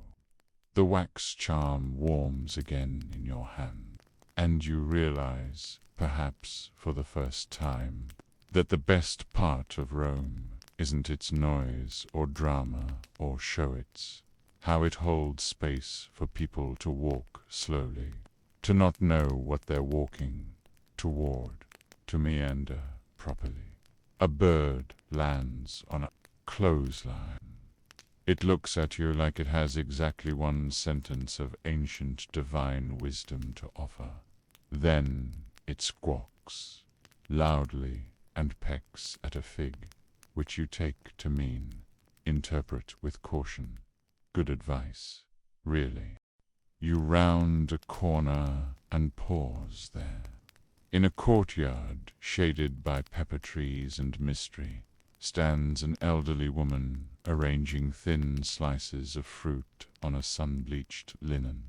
Each slice is spaced exactly 1 thumb's width apart, positioned with the restrained grace of someone who has argued with gods and want, possibly over lunch plans. She notices you. You look like someone who slept too deeply and woke up remembering someone else's regrets, she says, without preamble. You nod, which, here in Rome, qualifies as small talk. Care for a slice, she asks. They're dream-dried plums. I sprinkle them with sage and patience. She hands you one.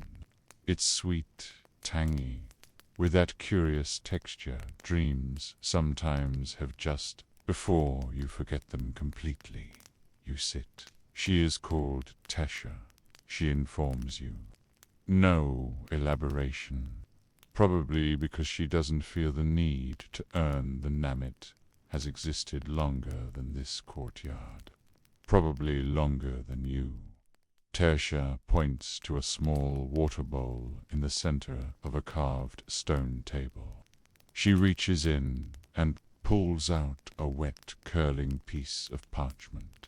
Dream leaves, she explains. Dip in ink, let dry in water. What remains is what matters. You take one bit, unfurls in your hands like paper, trying to remember it used to be a tree. On the surface, 3 words appear in smudgy script. Asterisk, asterisk, turn left soon. Asterisk, asterisk, you consider.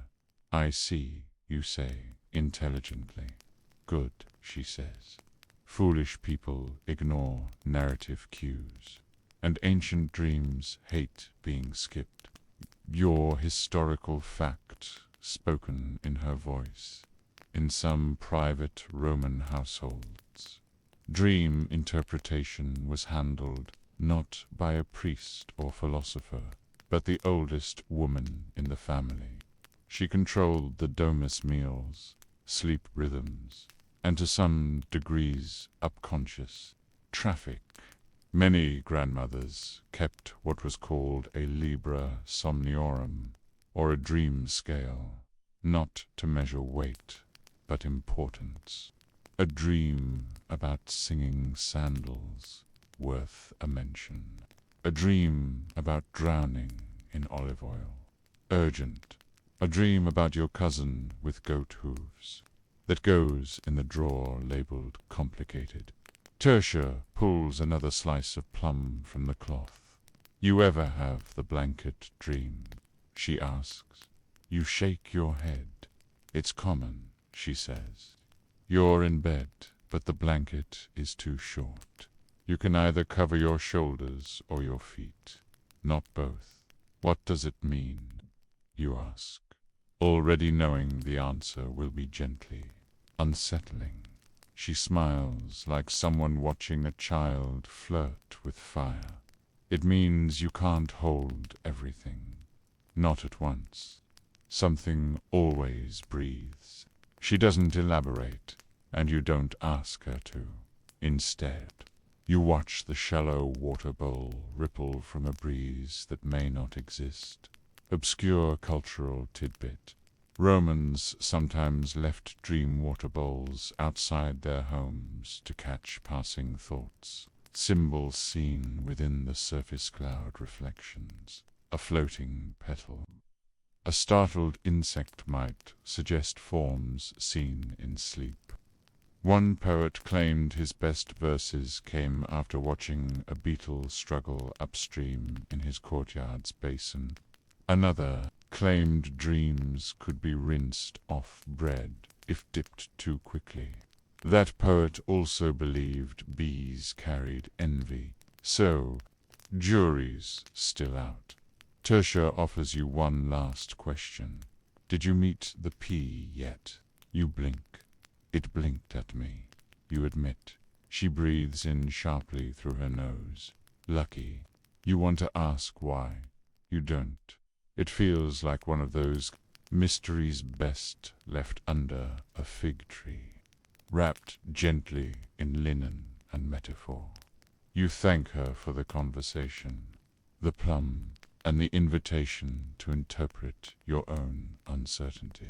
She waves you away like a dancer motioning off stage, graceful, dignified, just slightly amused.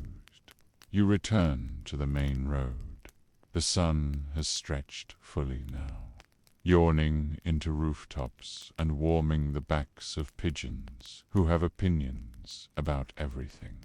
Two shirtless men argue over olive presses while a cart lurches past filled with bolts of red-dyed fabric and a boy loudly singing something about lemons and destiny.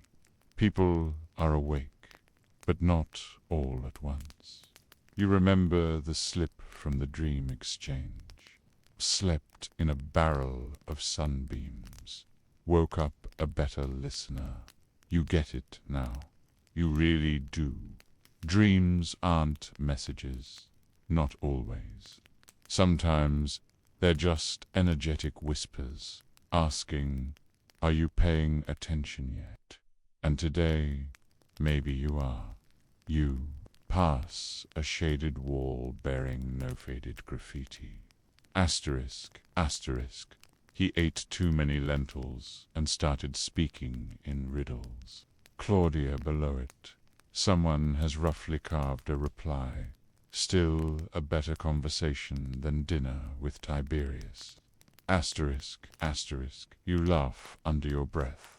Rome, where even the walls argue in poetry. You walk on, slowly, softly.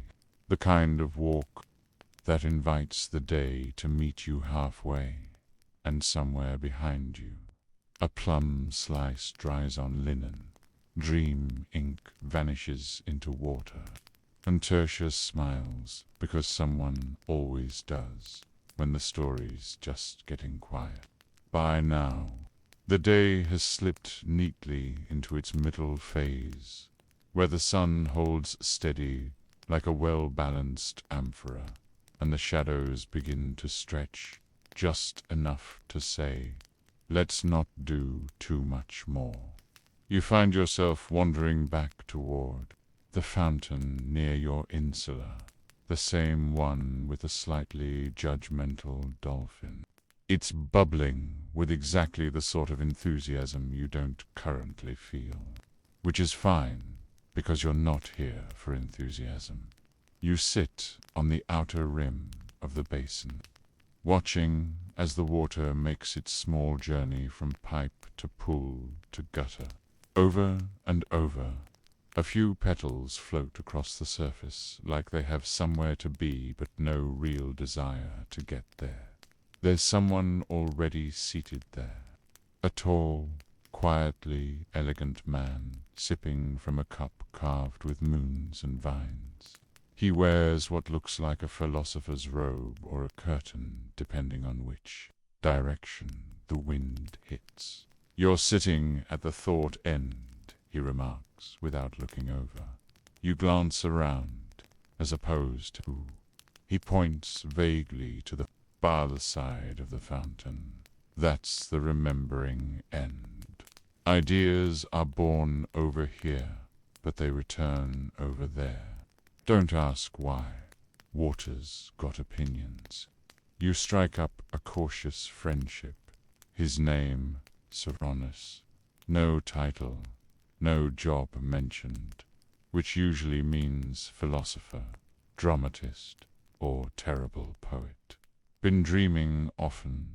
He asks, conversationally, as if asking about the weather.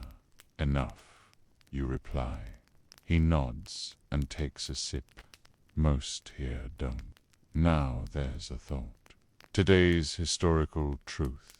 Despite the popular image of highly superstitious Romans, many were surprisingly skeptical about dreams, especially in urban centers where logic, commerce, and internal plumbing took precedence over divine whispers. Some people kept dream journals. Others kept dream silences, fearing correctly that saying something aloud too soon might ruin it. Cyrannus eyes the wax tablet you've been carrying. "Let me guess," he says. "Slept in a barrel of sunbeams." You raise an eyebrow. "It's a popular one," he smirks. "Left that slip myself about a year ago." You blink. "It was a better dream than the one I had after." He adds, "That one involved arguing with a loaf of bread about personal boundaries." A pause. The bread one. The two of you sit for a moment longer by the fountain, sharing the kind of silence Rome allows, and most other cities fear. That fountain, by the way, obscure cultural tidbit. Communal water features often doubled as informal confessionals for dreamers. They whispered fragments into the water half-hopes, unfinished nightmares, implausible riddles, and walked away lighter. Some fountains had nicknames: the mouth of clouds, Diana's eavesdropper, the one that knows about Talia and still doesn't care. You glance across to the remembering side. A child is dropping pebbles into the basin one by one, eyes squeezed shut. Each toss feels like a sequence. Stone, wish. Stone, spell. Poor stone, apology. She grew up placing meaning in things. Cyrannus murmurs, "Is that dangerous?" "Oh, terribly, but ennobling. Basically the Roman way." Wind touches your face. Not a gust, just a nudge. The sun's angle has shifted again. Shadows retreat from doorways like cats bored of napping too long in one spot. "Do you know the blanket dream?" You ask him, recalling what Tertia told you. He nods solemnly. "Oh yes, can't cover the feet and the shoulders. That one shows up when you've made too many promises." You glanced down. "I thought it meant you need to give something up." "No," he says, finishing his drink. "Same thing." You choose to ponder that. Here's your gentle, scholarly uncertainty of the hour. Academics still debate whether the dream motifs recorded in sources like Artemidorus' Dream Manual were genuine common experiences or simply well-dressed reflections of cultural anxieties. Did everyone really share these dream symbols? Or did people adapt their recollections to match the most fashionable interpretations?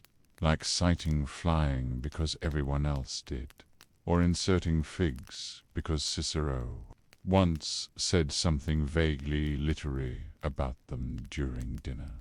Down the lane, a woman is selling bundles of crushed herbs in copper rings meant to be worn on the wrist. For dream calibration, she claims brightly. Sleep in line with moon cycles and festival calendars. You have no idea what that means, but two people are already buying them, just in case. Cyrannus stands. Would you care to walk? He asks, in the universal tone of someone pretending it doesn't matter, and very much hoping it does. You accept. Together you walk through the curved, sun-warmed streets, like loose punctuation in someone else's grammar. Your sandals pick up dust. Your shoulders remember how to roll with rhythm again. For what it's worth, Cyrannus says, after a long pause spent watching a goose block a cart of grapes, I'm still waiting for a dream that makes sense front to back. He glances over you. I had one, you admit, but I think someone else wrote it. He seems satisfied by that. Together you pass another wall. This one scrawled with slightly neater graffiti. Asterisk, asterisk, I dreamt I flew. Then woke up and found stairs. Not as good, but serviceable. Asterisk, asterisk, you stop walking. Read it again. That will do. You continue on. Rome ahead, Rome behind. And somewhere not fast, someone's dropping stones into a bowl and calling it poetry. Which, if we're honest, it absolutely is. You end up where you weren't going, which, as anyone familiar with Roman foot traffic and fate can tell you, is often the best possible outcome. Cyrannus gestures toward a narrow side street with an arch so low that even thoughts must stoop. This way, he says, as if the stones themselves had just made a casual recommendation. We follow because it feels right, and because Rome rarely offers more than a nudge before expecting obedience. The alley smells of cooled bread crust, damp mortar, and something herbal, not perfumed or perfunctory, just the scent of something that was once alive and deeply useful. You recognize time. The rest, like so much in this city, prefers to remain unnamed. At the end of the alley, the world opens again, a small, overgrown courtyard, shaped like a dropped coin. In the center, partially hidden beneath ivy that clearly has plans to inherit the property, stands a statue. Half-cracked eyes missing, one hand reaching forward. You wouldn't have noticed the small plaque beneath her, except that Sir clears his throat like an actor before a monologue. The Lady of Lost Sleeplessness, he says. Or, as the locals call her, Domna Somnia Intercessa. You raise your eyebrow. She watches over dreams that get interrupted. The ones that vanish when you wake. The ones you only remember hours later because someone sneezed and said your name. It's not an official god. Probably not even an unofficial one.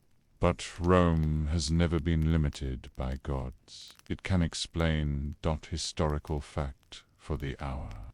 While the pantheon of Roman deities was extensive, there existed countless local spirits, or genii loci, guardians, tied to specific houses, crossroads, rivers, cellars. even weather patterns. Many were named only in passing, or never at all. Some were invented generations later by grandchildren, bored enough to mythologize rainy days. But they were honored. People whispered to them, poured drops of wine on thresholds, left fruit in closets. Not because they had to, but because maybe obscure tidbit interlude in the outer provinces. Small clay figures have been found in courtyards, labeled with scratched phrases like, "For the memory of dreams unfinished," or "For the hand that vanished before it could open the door." No formal text explains these idols. Historians simply guess and move on. But the timing puts them near the period when dream festivals were whispered into being. Serranus takes a small jar from his robe and unscrews the lid.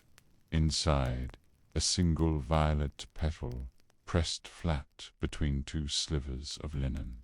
"She wakes up my dreams," he says, "if they try to leave too soon." He places it at the base of the statue's feet, brushing aside a patch of moss filled with what looks very suspiciously like shelled lentils. You ask whether he does that before or after the dreams. "Both," he replies, then pauses, "and sometimes just to be polite."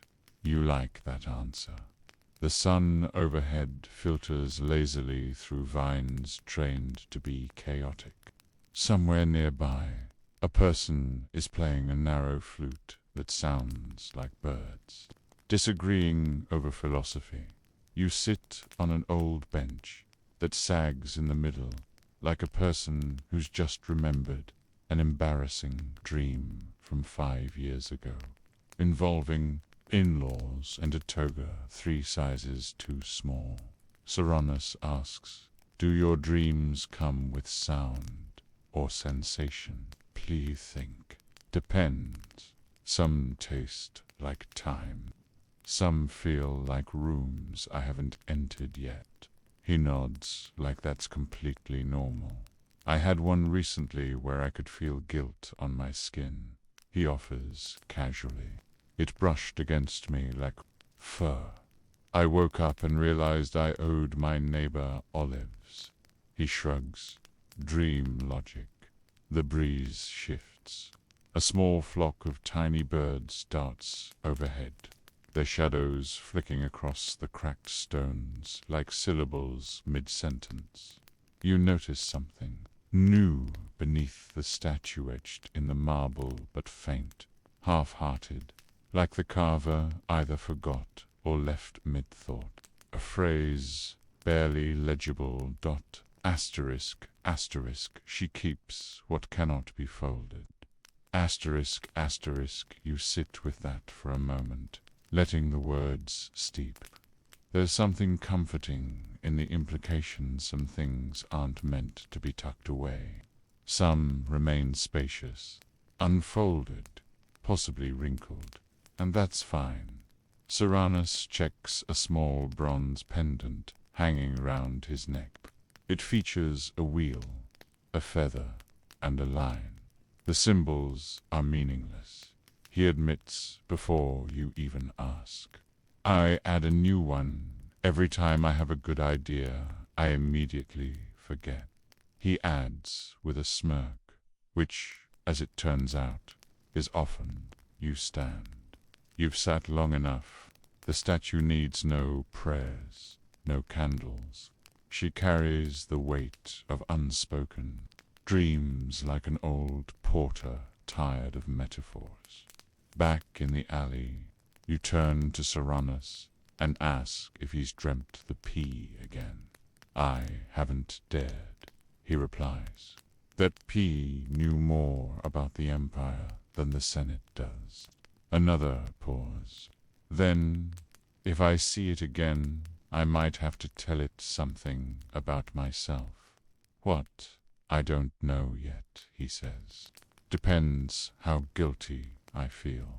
You part ways near a butcher's stall, now rebranded as a historically informed protein haven.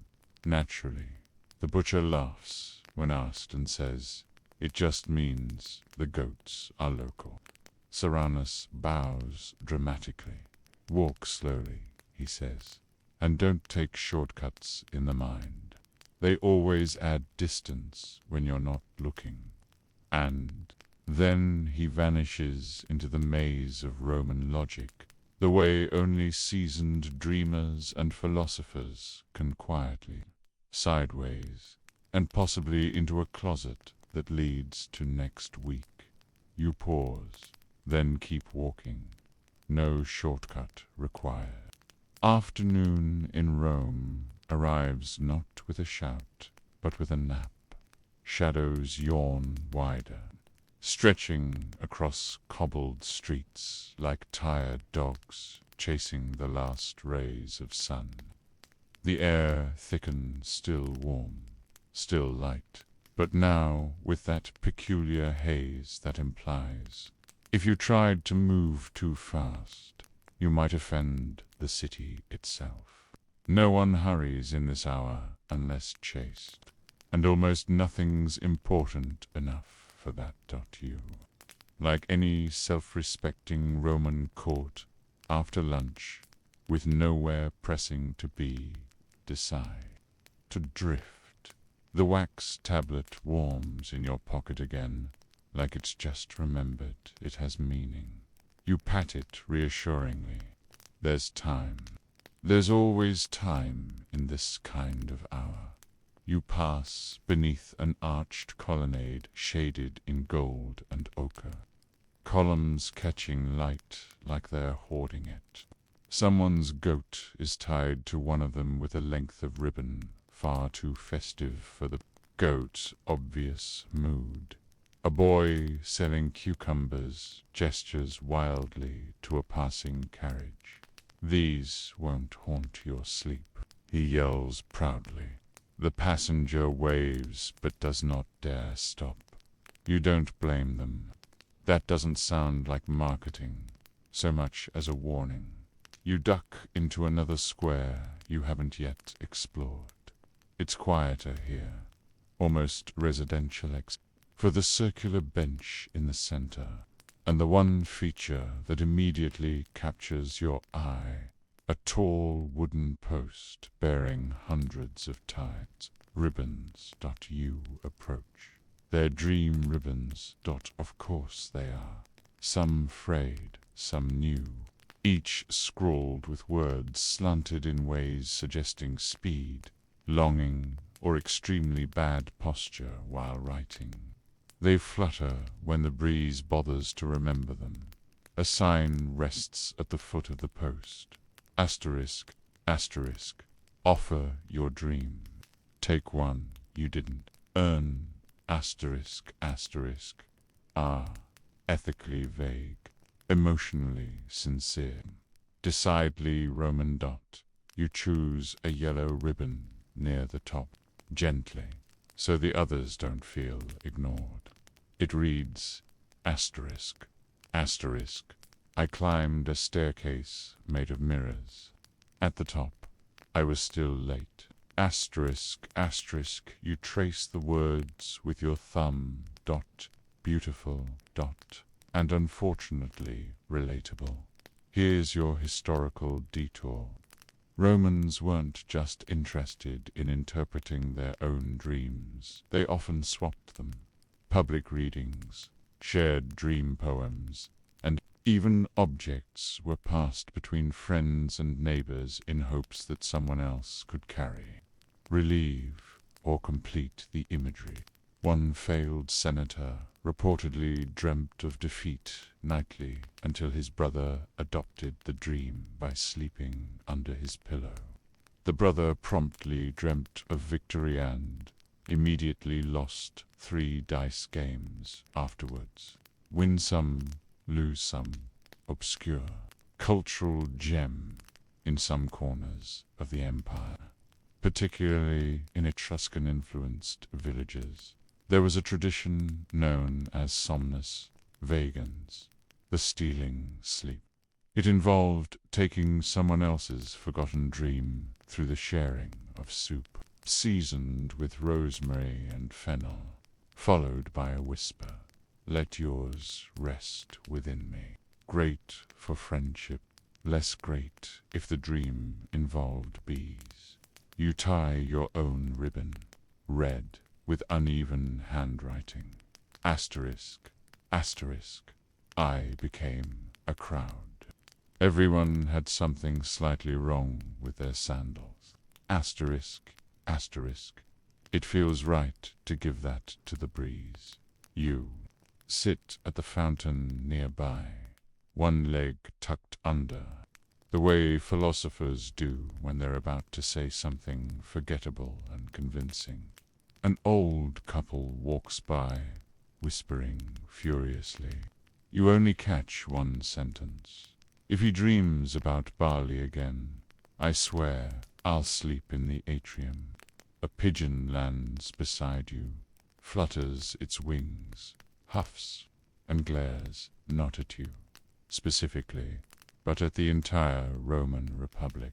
Too deeply relate. The wax tablet presses against you again. You take it out and flip it over. The back holds a second inscription. You hadn't noticed it before. It now reads, asterisk, asterisk, don't look for the door. The dream is the wall. Asterisk, asterisk, you sit with that for a long while, and then, as if summoned by philosophical absurdity, a woman strolls into the square with an entourage of precisely one chicken yes. That chicken, the elegantly eyebrowed one. She is youngish, cloaked in deep blue, carrying a basket of folded dreams. Literally dot-cloth squares stitched with fragments of dream sentences in various languages. Latin, Greek, whispers. You ask how one acquires a dream-fold. She gives you a look generally reserved for people who ask whether figs really existed in the past. You don't acquire them, you borrow them, until your dream is strong enough to stand on its own. From her basket, she hands you one with a green stitch you'll later try to copy and fail. I forgot the sound of my own footfalls, and that made me louder somehow. You fold it, press it to your palm. It feels like moss-covered memory. You thank her. She nods once, glancing at your ribbon tied to the dream post. I borrowed that one once, she says. Took me 3 months to realize it was about my aunt. Then she whispers to her chicken and disappears around the corner, her cloak trailing intention. Somewhere. A bell rings faintly. Not for a temple, not for a market, just a polite bell. The kind that says, soon enough, friend, but not yet. You stay seated. The courtyard drifts quietly. Sunlight lands on your wrist like a reminder not to measure everything, and for reasons you'll never quite explain, you start to hum a tune. You don't remember learning ... but somehow know. Entirely Rome sighs with you, and even the pigeon seems impressed if only for a breath. By now, the sun has settled into its late afternoon pose, arms crossed, hips tilted, watching the world sharpen its shadows. The light is honey-edged and softened, not golden like a new drachma, but old gold, rubbed and carried and fondled like put a coin too long in your pocket. You stretch. The kind of stretch that doesn't resolve anything but declares, yes, I have a body, and yes, It is vaguely functional. The ribbon post rustles lightly behind you as you leave the courtyard. It seems satisfied with your offering, or at least unconcerned. Either is a kind of victory. You resume wandering, and then, improbably, you smell cinnamon. Cinnamon is not common in this part of the city, not unless someone important has decided to get ceremonial, or someone unimportant is trying to impress someone else's in-laws. You follow the scent, because of course you do. It leads you into a side path lined with cracked stones and shady fig trees, and then through an open doorway strung with faded beads. Inside is what appears to be a Noam house built entirely out of well-intentioned clutter. Bundles of dried herbs, endless scrolls tied with mismatched thread, and a collection of spoons that may or may not have religious significance. A cat sleeps atop a sack of wool. The sack snores. A middle-aged man looks up from a cracked bowl and beams at you. Flour dusts his eyebrows, possibly also his philosophy. Come in, he says brightly. I was just consulting Cinnamon about ethics. You raise a cautious brow. I bake, he clarifies, mostly with intention. He sets down. Bowl, Silenus, he says, as if the name should explain everything. It DOESN. Single quotes to dot you offer your own name in return. He nods, content merely to acknowledge that now he knows something about you that can later be woven into a parable. I specialize in sleep bread, Silenus says, moving toward a low hearth, not to cause sleep, exactly, more like to usher you gently toward the idea of it. He opens a clay oven door and pulls out a small loaf the size and shape of a curled fist. It smells like cinnamon, sure, but also like winter afternoons and unspoken gratitude. He slices the loaf, revealing a spiral filling of dates and what looks suspiciously like hope. Try, he invites, as casually as if offering a plum. You take a bite. It tastes like a story someone never got around to telling, sweet at the front, lingering at the back. Now, for this segment's historical note. Romans were no strangers to the intersection of food and dreams. While more formal texts focused on omens and rituals, the average Roman household often relied on food as a method of shaping mood before bed. Poppy seed cakes were believed to bring gentle visions. Honeyed milk reduced the risk of dreaming about taxes. Even mulled wine had variants, said to invite prophetic images, assuming you didn't oversteep the fennel, which could lead to dreams of being chased by aggressive furniture. That was documented twice. You glance around the cluttered room. A wood beam bears a painted phrase. Asterisk, asterisk, sleep arrives when the soul stops sending instructions. Asterisk, asterisk, below it, what looks like a scale.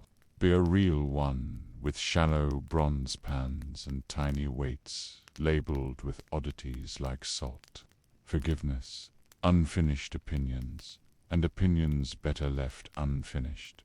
Obscure tidbit time. There is at least one preserved fragment of a dream scribe's notes from Ostia, recording an entire week's worth of sleep outcomes based on dinner themes. The least restful night coincided with boiled cabbage and geopolitics. while the most enchanting occurred after a meal of mashed lentils and silence. Some researchers believe this note was sarcastic.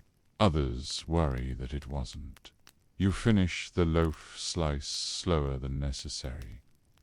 Silence watches with the quiet satisfaction of a man who has never published anything formal, yet influenced several minor festivals. I used to think dreams delivered meaning, he says suddenly, but now I think they're more like search results without a request. You nod. That makes unfortunate sense. Silenus begins wrapping another loaf, this one longer and spangled with what might be sesame, but could just as easily be symbolic obfuscation. Take this, he says, gift for whoever you think deserves to sleep well tonight. You hesitate. There must be someone, he adds. There always is. You thank him. He smiles like someone who remembers when you were still part of someone else's dream. Drop by again. He calls as you step through the beads, especially if something in your dream seems edible.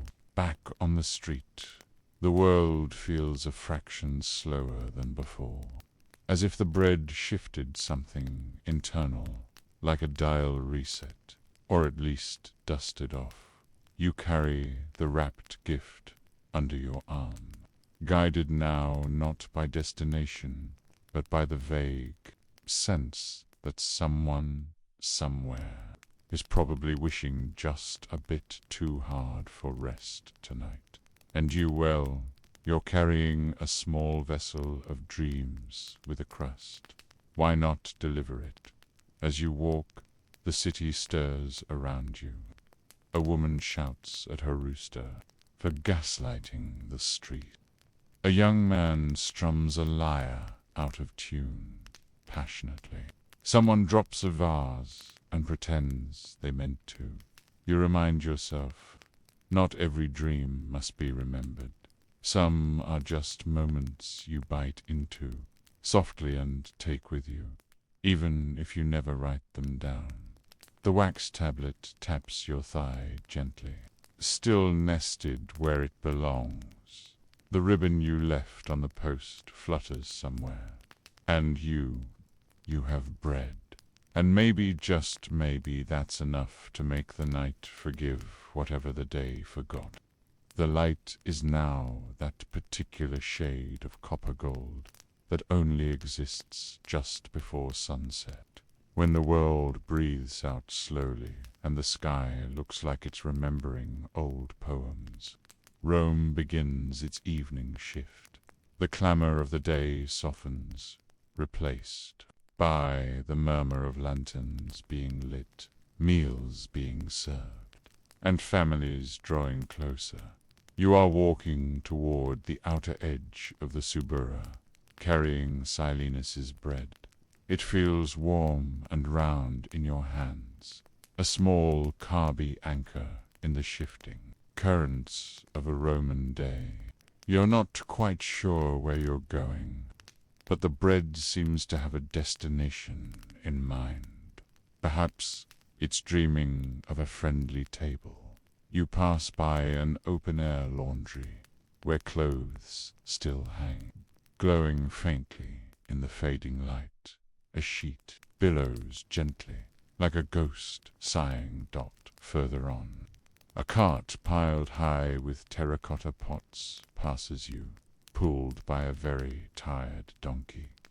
The pots clink together like quiet promises.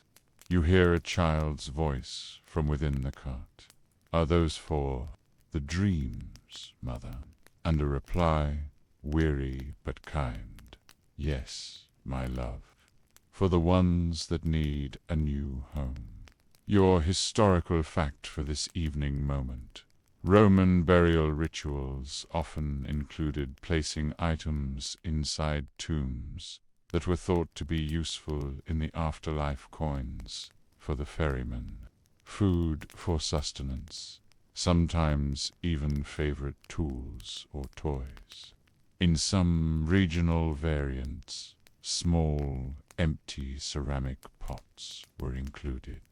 Historians still debate their exact purpose, but one theory suggests they were meant to hold unexpressed or unfinished dreams, so the deceased could find peace. Paul, perhaps just to give the deceased something to do. You find yourself on a slightly elevated path, overlooking a section of the city that stretches out like a rumpled blanket. You can see smoke rising from distant hearths, the glint of 1,000 lamps, and the quiet dance of life unfolding. The air smells of pine, resin, and baked dough. You realize the bread is still warm. It's like carrying a small sun. Obscure tidbit time. Among the lesser-known Roman superstitions was the belief in dream echoes. If someone spoke too loudly of a dream the night before, the sounds might literally echo in nearby empty space, especially wells or pots. Some communities would seal jars and leave them outside their homes overnight, hoping to trap bad dream echoes before they settled into the walls. You find yourself outside a small, unassuming house with a single unlit lamp hanging by its door. The windows are shuttered, but you can feel a quiet energy within. It's the kind of house that knows secrets without trying. You knock softly. A moment of silence. Then the soft scrape of a wooden bar, and the door opens a sliver. An old woman peers out. Her face is a map of gentle wrinkles, and her eyes hold the distant, observant quality of someone who reads constellations for leisure. She looks at you, then at the bread, then back at you. "You've brought the sleep bread," she says. Not a question, just a statement. You nod. She opens the door wider. "I had a dream that it would come," she explains. "A soft, round dream with cinnamon." You step inside. The room is simple, clean. A small hearth, a few stools, and shelves lined with unadorned clay bowls. No opulent statues, no grand frescoes, just the comfort of bare necessities. She invites you to sit. You offer her the bread. She takes it with both hands, reverently, like it's a tiny, edible god. She breaks off a small piece for herself, and then, without asking, hands you the rest. "Eat," she says. The dream wants to be shared. You eat slowly, savoring the comforting blend of warm dates and cinnamon. It feels like eating silence or memory, or maybe just a really good loaf. "I have not slept well lately," she confesses softly, almost to herself. Too many thoughts about the garden. The figs are arguing with the olives about sunlight. It's been dramatic. You offer a sympathetic hum. Figalev diplomacy is a notoriously tricky business. You glance at the empty bowls. On her shelves, they are plain, unglazed, just clay. "Are these for dreams?" you ask. She smiles. "They are for resting dreams. After you wake, if you remember a dream that feels unfinished, you can whisper it into a bowl. The bowl then holds it like a promise, until you are ready to remember it properly, or until the bowl forgets for you." She gestures toward a pile of smaller, broken shards in the corner. Some dreams are too wild. They break the vessels. You realize what you're looking at. A literal collection of broken dream catchers. Roman style. This feels like a historical fact too, of course. While there is no widely documented Roman practice of dream bowls, the concept aligns perfectly with their highly personalized domestic superstitions and their belief in sympathetic magic. Small household rituals were as common as grand temple offerings, often involving mundane objects imbued with special, often whimsical meaning. People believed intensely in the power of intention and a good, solid clay vessel. You look at the woman whose name you don't know and probably never will. She is gently chewing her bread, eyes half closed, finding her own peace. She finishes her piece and sighs, long and low. The dream I had, the one that said you'd come with this bread, it was a good dream, the best kind. No fighting, no emperors, just a round, soft thing, arriving when needed. You nod. You've experienced similar things. The quiet certainty of something arriving without fanfare outside. The last sliver of sun dips below the horizon, pulling the final colors from the sky. The city murmurs, the sound of 1,000 lives exhaling. You finish your portion of the bread. The room feels warmer now, not from the hearth, but from the shared quiet of faint, almost imperceptible sound, the soft scrape of a wooden bar, closing the door from the inside. You're not sure how you know. You just do. The woman lifts an empty bowl from the shelf. She holds it to her ear for a moment, as if listening to something very old and very sleepy. "Thank you," she says softly, looking at you, "for the bread and for bringing the quiet." You smile, and then, in the growing dusk, you know your job here is done. The bread has found its home. The dream is resting, and you're just a quiet Roman wanderer for now. The night deepens around you as you step out, not with a sudden drop of darkness, but with a slow, deliberate embrace. The air is cool now, hinting at the damp earth beneath the city's stones. Stars begin to prick through the fabric of the sky, first one, then many, like holes appearing in an old curtain. You feel lighter now, the bread's journey complete. The warmth of the shared moment lingers on your skin, a peculiar kind of peace.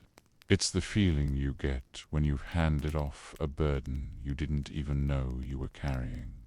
The streets are quieter, most homes are shuttered, and the sounds that drift from within are softer. The rustle of straw mattresses, a child's murmured question, the gentle clink of a coin accidentally dropped on a wooden floor. Rome is putting on its sleep mask. You walk past a taberna where a few late-night revelers still linger, their voices thick with wine and exaggerated gestures. One man is passionately reciting poetry to a jug of water. Another is drawing complex, geometric patterns in spilled wine with his finger, occasionally muttering, "It's a metaphor for the universe, but mostly for my taxes." You nod in passing. The universe and taxes are, after all, frequent bedfellows. Your historical moment for this hushed hour in ancient Rome. The concept of a good death often involved a peaceful passage, ideally in one's sleep. But a good sleep was equally prized, linked not just to physical health but spiritual well-being. Roman epitaphs sometimes praised the deceased for their tranquil slumber, both in life and in their final rest. A true sign of a well-lived, or at least well-slept, life, that you reach the edge of a small public garden you've never seen before. It's walled and filled with what appears to be cypress trees and shadowy, sleeping bushes. A small, unlit shrine stands in the corner, adorned with fading garlands. You can just make out the inscription, asterisk, asterisk, to the sleep of those who worked too hard and dreamed too little. Asterisk, asterisk, a sympathetic deity.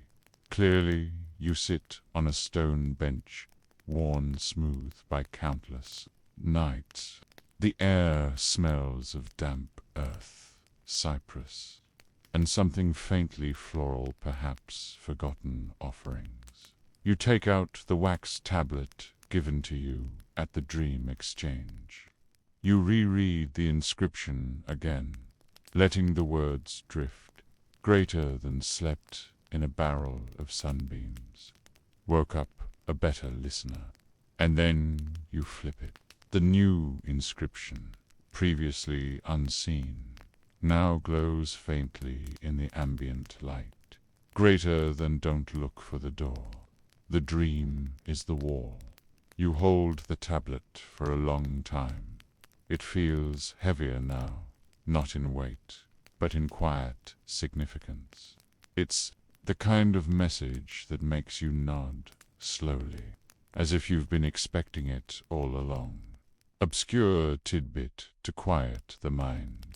Some Roman philosophers, particularly those influenced by Stoicism, believed that the lack of memorable dreams was a sign of a well-ordered mind. A quiet sleep, free of dramatic narratives or wild visions, meant your soul was at peace, unburdened by daily anxieties or indigestion. No epic quests, just calm. This was, for some, the ultimate dream, the one that didn't happen. A cricket chirps nearby, then another. They begin a soft, rhythmic chorus that blends with the distant city sounds. The whisper of wind through an awning, the faintest strum of a lyre. The moon, now high, casts long, soft shadows. It's the kind of moonlight that makes you want to whisper your own questions to it, knowing it won't answer, but somehow listen. You close your eyes.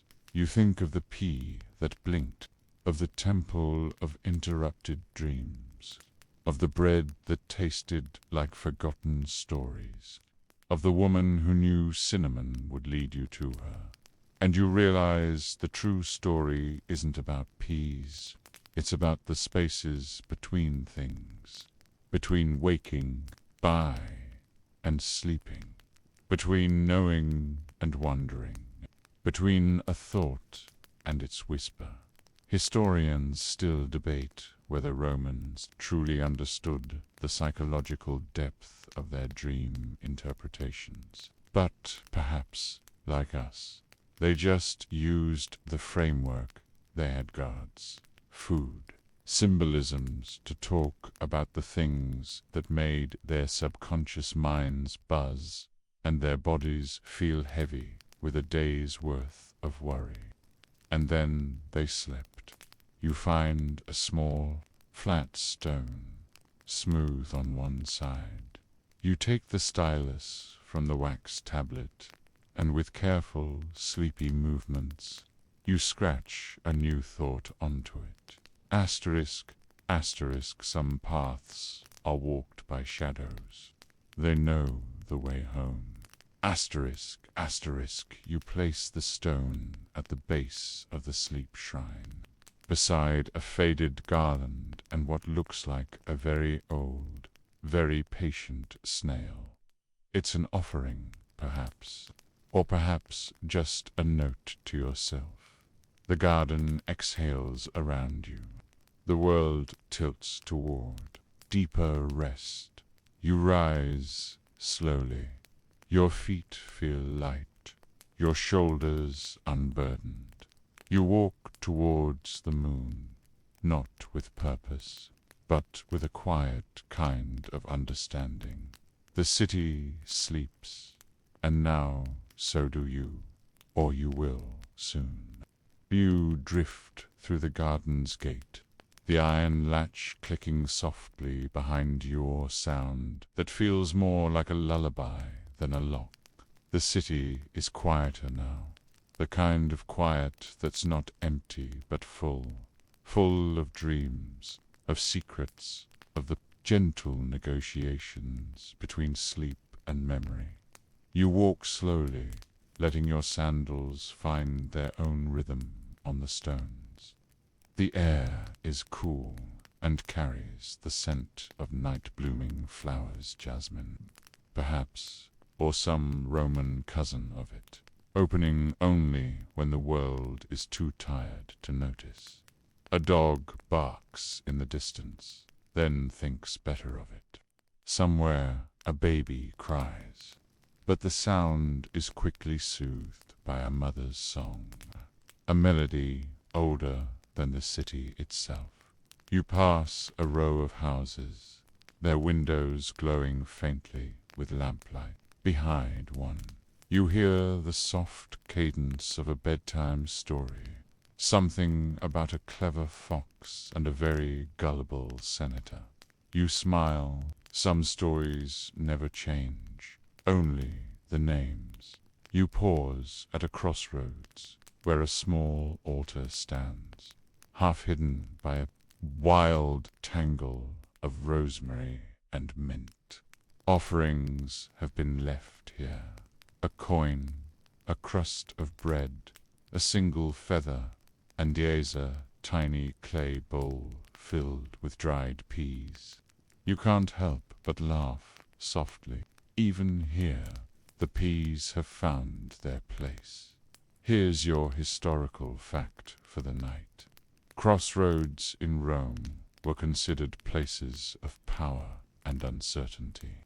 Offerings were left to the Lares Compitals, the guardian spirits of the crossroads, to ensure safe passage and peaceful dreams. It was believed that dreams could get lost at crossroads, wandering between worlds, unless properly guided by a token or a whispered wish. You kneel and add your own offering, a small, smooth pebble, put from your pocket, warmed by your hand. You whisper a wish not for yourself, but for the city, for all its restless sleepers and their tangled dreams. Obscure tidbit in some Roman neighborhoods.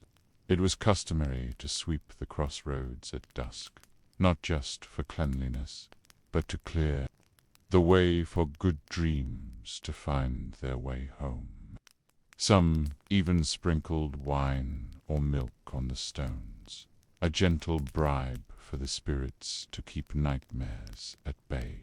Historians still debate whether this was more about superstition or just an excuse to use up leftover wine.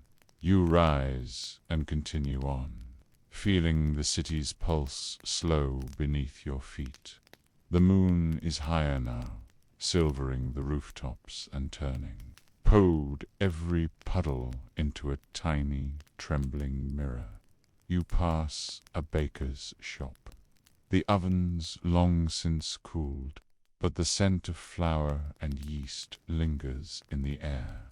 A cat sits on the windowsill, tail curled around its paws. eyes half closed in the universal language of feline contentment. You pause, leaning against a wall, and let your mind wander. You think of the day's journey, the temple, the dream exchanges, the bread, the bowls, the ribbons, the faces, some familiar, some fleeting. You think of the pea, still blinking somewhere in the back of your mind, patient and unhurried. You realize you are not tired, exactly. You are softened, like dough left to rise, full of potential, waiting for the right moment to become something more. A gentle breeze stirs the leaves above you. You close your eyes and listen. Somewhere a lyre plays a lullaby. Somewhere a mother hums. Somewhere a dream finds its way home. You open your eyes and see the city not as a place of stone and noise, but as a living, breathing thing full of stories, full of sleep, full of dreams, both remembered and forgotten.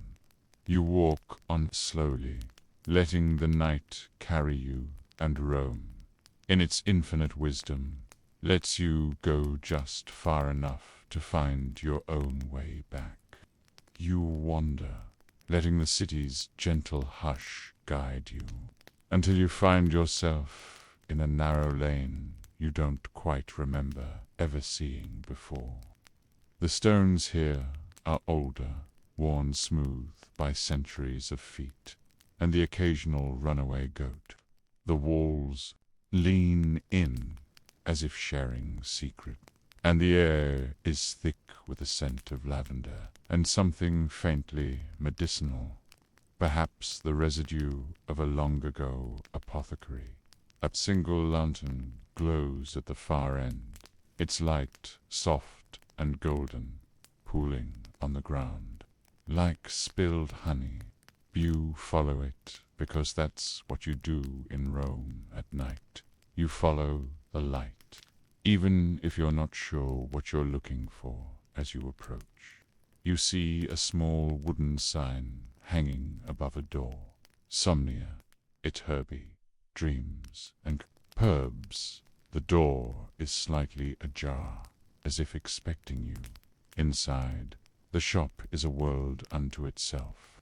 Shelves line the walls, crowded with jars of dried leaves, bundles of roots, and tiny bottles filled with liquids in every shade of moonlight. The air is thick with the perfume of chamomile, valerian, and a dozen other sleep-inducing plants.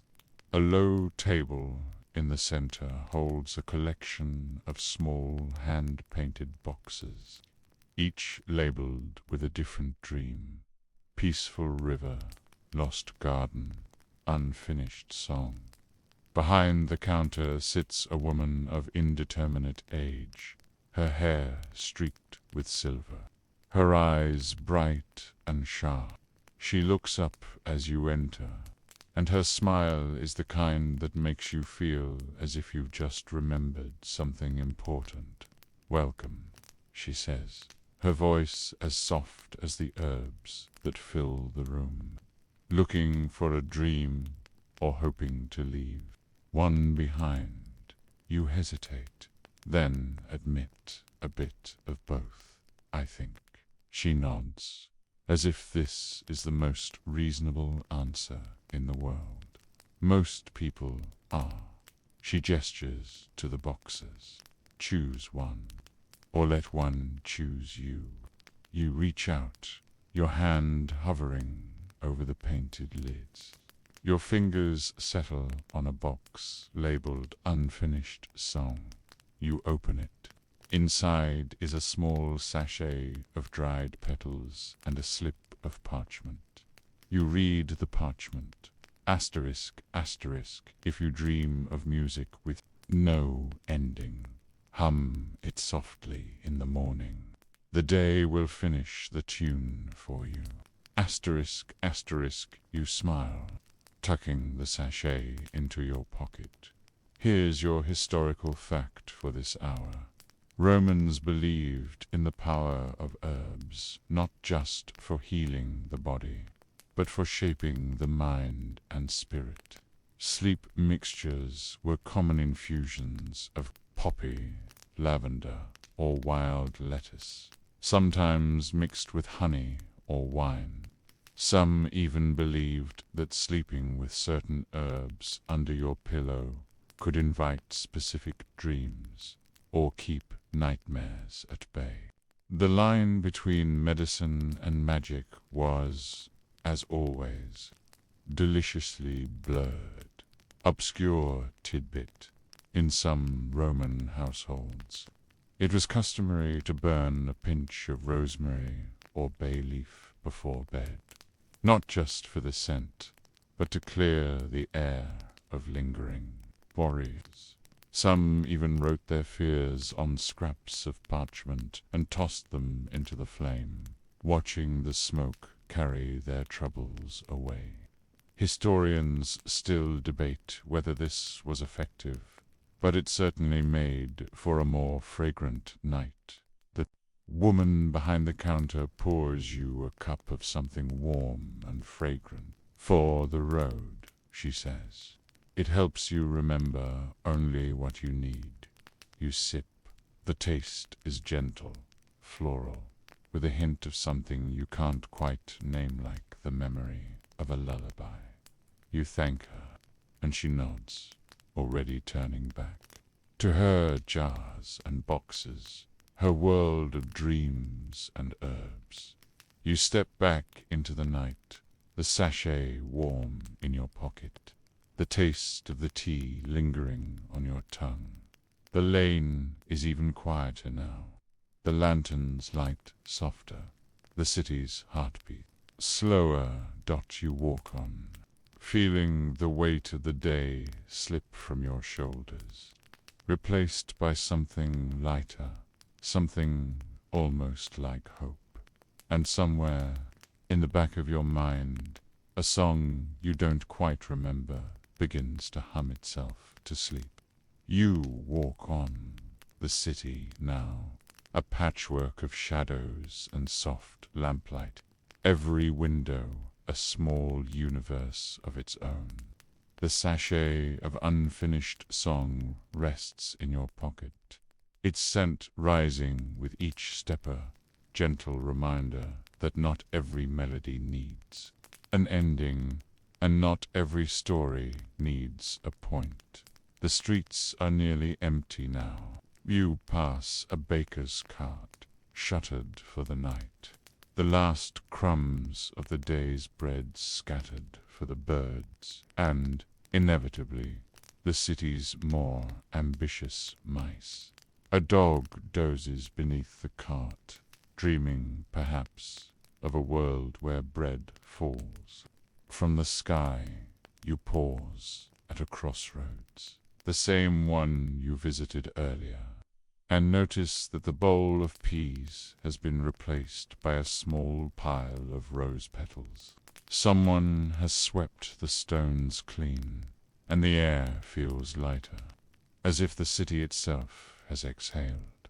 You turn down a lane lined with cypress trees, their dark silhouettes reaching up to the stars. The moon is high now, casting silver ribbons across the rooftops. You follow the path, letting your mind wander. Here's your historical fact for this hour. Romans often associated the moon with sleep and dreams, believing that Luna, the moon goddess, watched over the night and guided the dreams of mortals. Some even left small offerings, milk, honey, or white flowers, on their windowsills to invite her favor. It was said that a restless night could be soothed by a whispered prayer to Luna, or by sleeping with a moonstone beneath your pillow. Obscure tidbit: in certain Roman households, it was believed that if you woke suddenly from a dream, you should not speak for a few moments, lest the dream slip away or turn into a bad omen. Some people even kept a cup of water by their bed to catch the dream before it could escape, sipping from it in the morning to ensure good luck. Historians still debate whether this was a magical act or just a clever way to avoid mourning. Breath. You find yourself at the edge of a small square, where a group of neighbors sits in a loose circle, sharing the last warmth of the day. They are passing around a jug of watered wine and telling stories, some true, some not, all improved by the telling. You are invited to join, and you do, settling onto a worn cushion. The conversation drifts from the price of olives to the merits of different sleep positions. Left side for good dreams, right side for remembering them, stomach for regretting dinner choices. One woman, her hair braided with bits of ribbon, shares a dream she had the night before. I was walking through a field of poppies, but every flower was singing a different song. I tried to listen to them all, but the more I listened, the less I understood.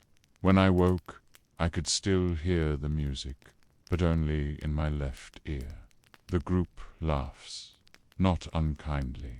Someone suggests she'll sleep on her right side tonight, just in case you share your own dream, or at least a version of it. I met a pea. It blinked at me. I'm still not sure what it meant. There is a moment of silence, then a burst of laughter. Someone raises their cup to peas and to dreams that don't explain themselves. You drink the wine cool and thin, the taste of rosemary lingering. The conversation drifts, as conversations do, from dreams to memories to plans for tomorrow. Someone begins to hum a tune soft, unfinished, but familiar. You realize it's the same melody from the sachet in your pocket, the unfinished song finding its way into the night. You close your eyes for a moment, letting the music and the laughter and the cool air wash over you. Obscure tidbit in some Roman towns. It was believed that if a group of people shared a song at night, their dreams would be linked, weaving together into a tapestry of shared images and stories. Whether this was true or not, it made for better company and, perhaps, better sleep. You open your eyes. The group is still singing, the moon still shining, the city still breathing. You realize you are exactly where you need to be, and for tonight, that is enough. The night has grown deep and gentle, the city's edges softened by darkness and the hush of shared stories. The group around you has thinned. Some have drifted home. Others have curled up where they sat, heads resting on each other's shoulders, or on the cool stone. The last of the wine is gone, and the unfinished song lingers in the air, humming itself into the cracks between words. You rise quietly, careful not to disturb the sleepers, and begin to walk again. The square is empty now, except for a cat, who eyes you with the suspicion reserved for those who interrupt perfectly good dreams. You nod in apology and move on. The streets are nearly silent. You pass a window where a lamp still burns, and inside a woman sits at a table, writing by its light. She pauses, looks up, and meets your gaze through the glass. She smiles, then returns to her work. You wonder if she's recording her dreams, or perhaps inventing new ones for tomorrow. Here's your historical fact for this hour. Some Roman writers, especially poets, kept nocturnal journal scrolls or wax tablets by their bedsides, ready to capture the fleeting images and phrases that arrived in the liminal space between sleep and waking. These fragments sometimes became the seeds of epic poems, or else were left to fade like dreams themselves. The act of writing at night was seen as both a discipline and a kind of magic, a way to court the favor of the muses while the world was quiet. Obscure tidbit in certain Roman households. It was believed that if you wrote down a dream and put the tablet under your pillow, the dream would return to you the next night, clearer and more complete. Some even claimed that the act of writing could trap a nightmare, keeping it from escaping into the day. Historians still debate whether this was a literary superstition or just a clever way to encourage children to practice their letters. You turn down a narrow alley. The stones cool beneath your feet.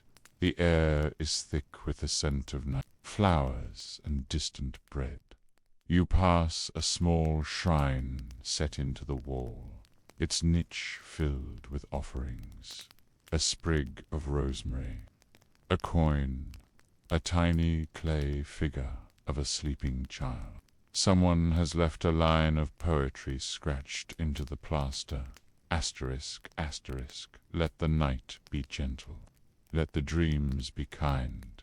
Let the morning find me whole. Asterisk, asterisk, you pause, tracing the words with your finger. The wish feels universal, ancient, and new all. At once, you continue on, feeling the city's pulse slow even further. The moon is high, the stars bright, the world wrapped in a soft, silvery hush.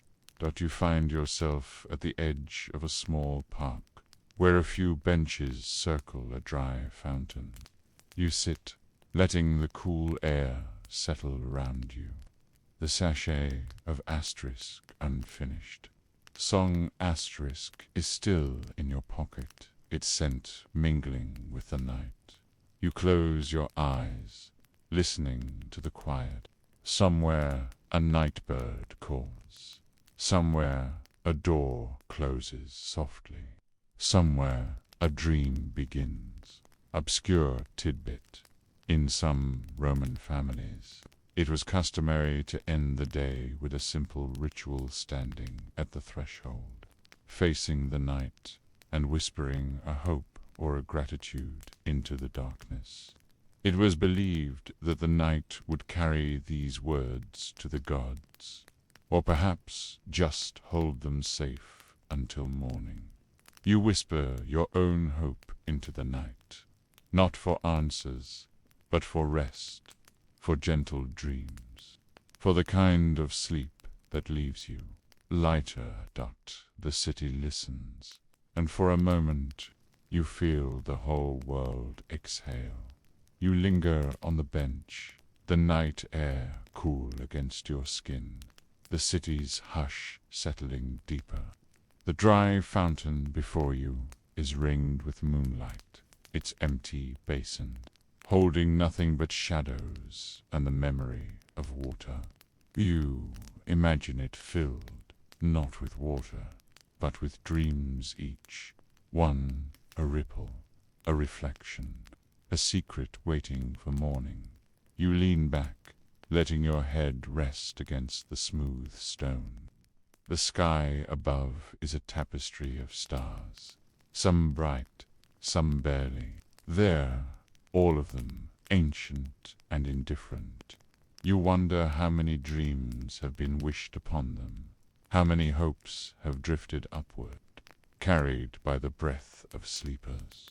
Here's your historical fact for this hour. Romans often believed that dreams could be sent or received across great distances, especially on nights when the stars were clear. Letters and tokens were sometimes left on rooftops or windowsills, addressed to absent friends or distant lovers, in the hope that the night would carry their thoughts on the wind. Some even claimed to have received answers in their dreams, messages from those far away or from the gods themselves. Obscure tidbit in some Roman towns. It was customary to place a small bowl of milk or honey on the windowsill before bed as an offering to the spirits of the night. It was said that if the bowl was empty in the morning, your dreams had been accepted and would be answered. If not, you simply tried again the next night. Historians still debate whether this was a form of prayer, a superstition, or just a clever way to keep the neighborhood cats happy. You close your eyes, breathing in the mingled scents of stone, earth, and distant flowers. The sash of unfinished song is warm in your hand, its fragrance a gentle anchor to the present.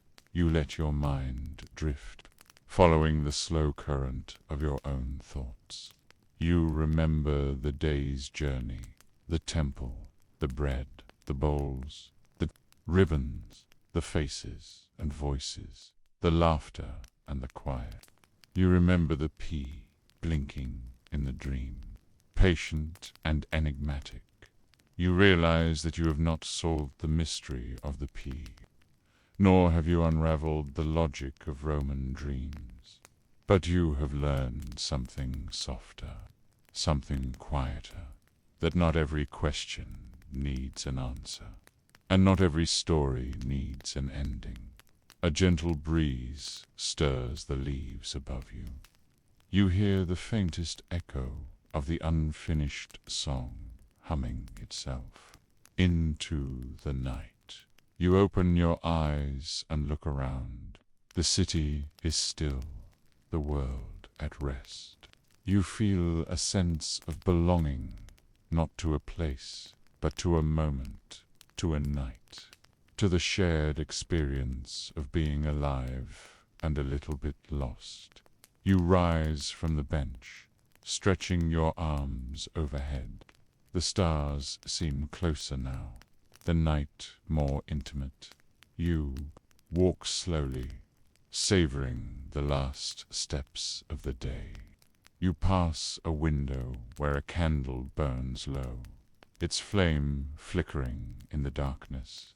You pause, watching the light dance, and whisper a silent thank you for the day, for the dreams, for the gentle company of the night. Obscure tidbit. Some Romans believed that if you thanked the night before sleeping, you would wake with a lighter heart. Whether or not it's true, you decide it's worth a try. You turn toward home, your steps unhurried, your mind at ease. The city sleeps, and soon so will you. Asterisk. You make your way through the winding streets, each turn softer than the last, as if the city itself is cushioning your steps. The lamps are fewer now, their glow more golden, more secretive. You pass a baker's shop, shuttered tight, the scent of flour and old stories lingering in the cracks. A dog sighs in its sleep, paws twitching, perhaps chasing a dream of endless sausages.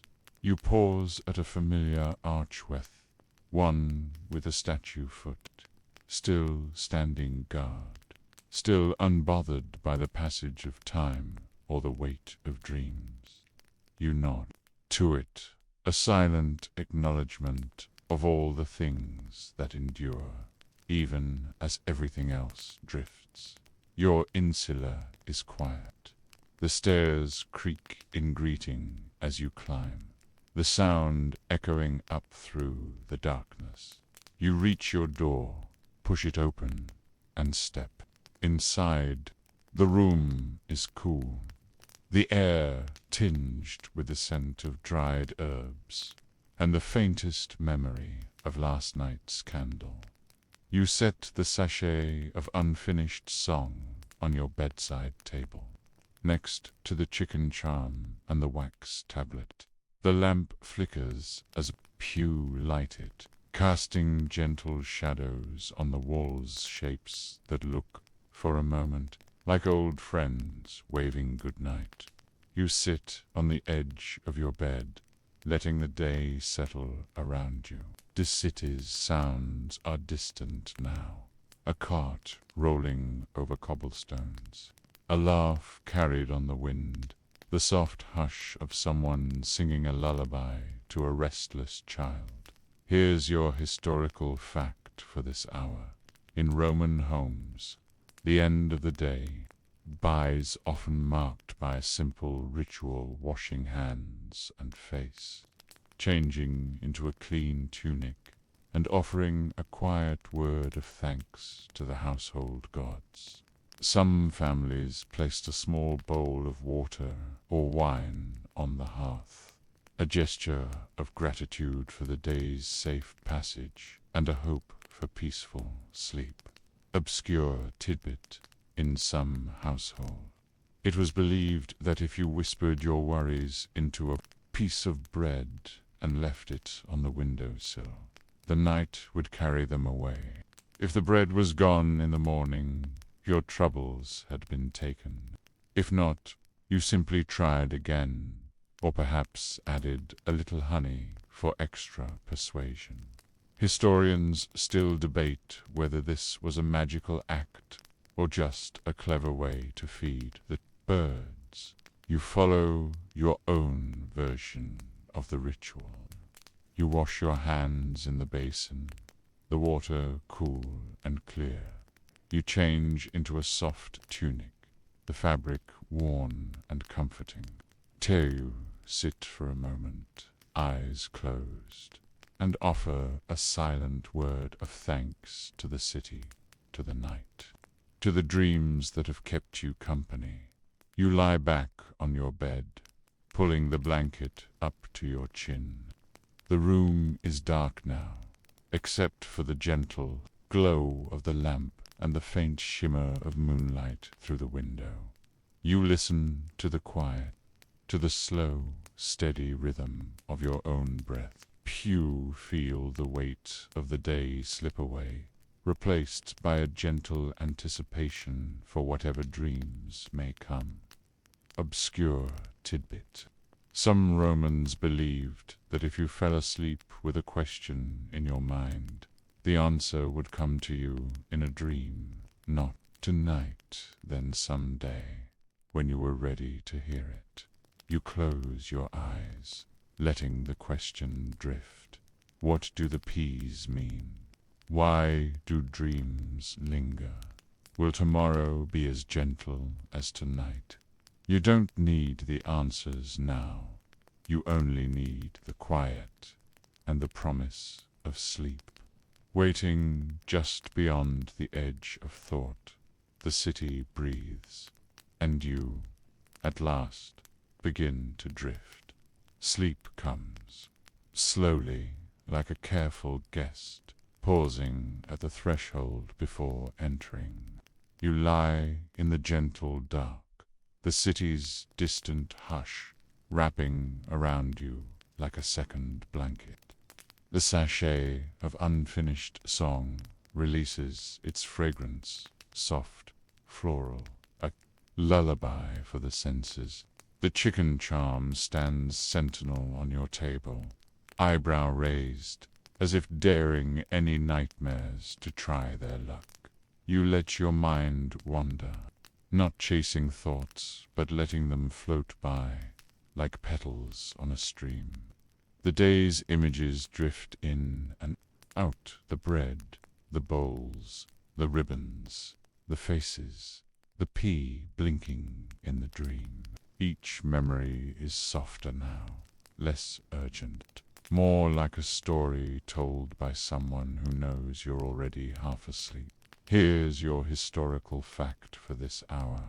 Romans believed that the threshold between waking and sleeping, the limen, was a sacred space. It was said that the gods and spirits could visit most easily in this in-between state, offering guidance, comfort, or the occasional cryptic riddle. Some people even left a sandal by the door, just in case a helpful spirit needed to borrow it for a midnight errand. Obscure tidbit in some Roman homes. It was customary to leave a small offering, a pinch of flour, a drop of oil, a sprig of rosemary on the windowsill before bed, as a sign of hospitality to any wandering dreams or benevolent spirit.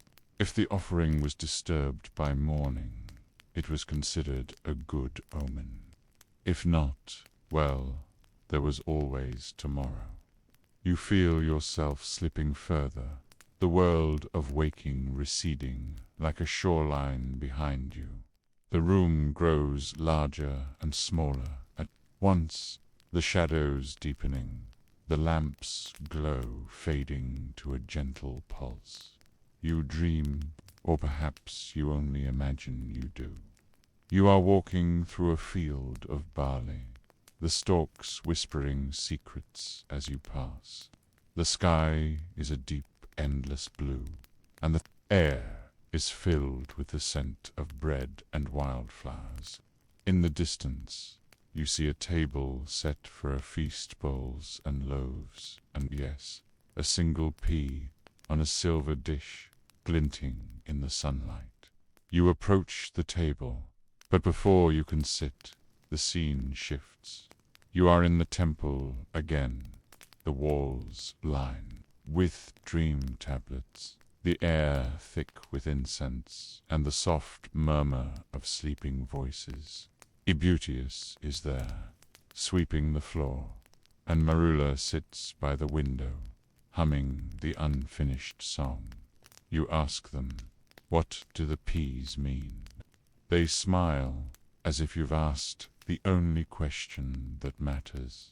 Ebutius replies, sometimes a pea is just a pea, Marula adds, and sometimes it's the thing you remember when you've forgotten everything else. You laugh, the sound echoing through the temple, through the city, through the night. Obscure tidbit. Some Roman dream interpreters believed that laughter in a dream was a sign of good fortune, a release of tension, a promise that whatever troubles you carried would be lighter by morning. You feel the laughter linger, warm and bright, as the dream begins to fade. You are floating now, weightless, the world dissolving into softness and silence. The city sleeps, and so, at last, do you asterisk, you drift deeper, the boundaries between dream and memory, dissolving like sugar in warm wine. The city of Rome recedes, its stones and shadows replaced by a landscape both familiar and stranger place, where the rules of day no longer apply, and the logic of night reigns gently. You find yourself walking along a riverbank, the water dark, unslow, reflecting a sky full of stars you've never seen before. The air is cool, scented with mint and something sweeter, perhaps the memory of a festival, or the promise of a story not yet told. On the far side of the river, you see figures moving.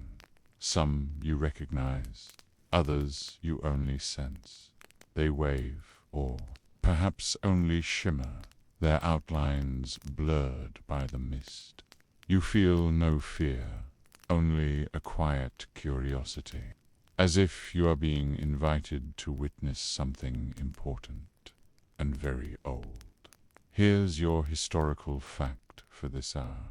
The Romans believed that rivers in dreams were thresholds, passages between worlds, between life and death, between waking and sleeping. The Tiber itself was said to carry not just water, but the dreams and prayers of the city, flowing out to sea and returning with new stories on the tide.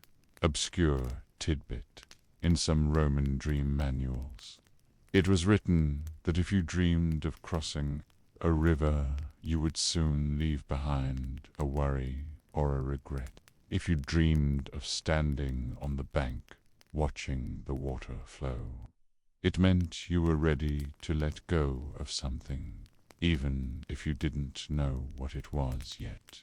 Historians still debate whether this was wishful thinking or a subtle encouragement to practice the art of release.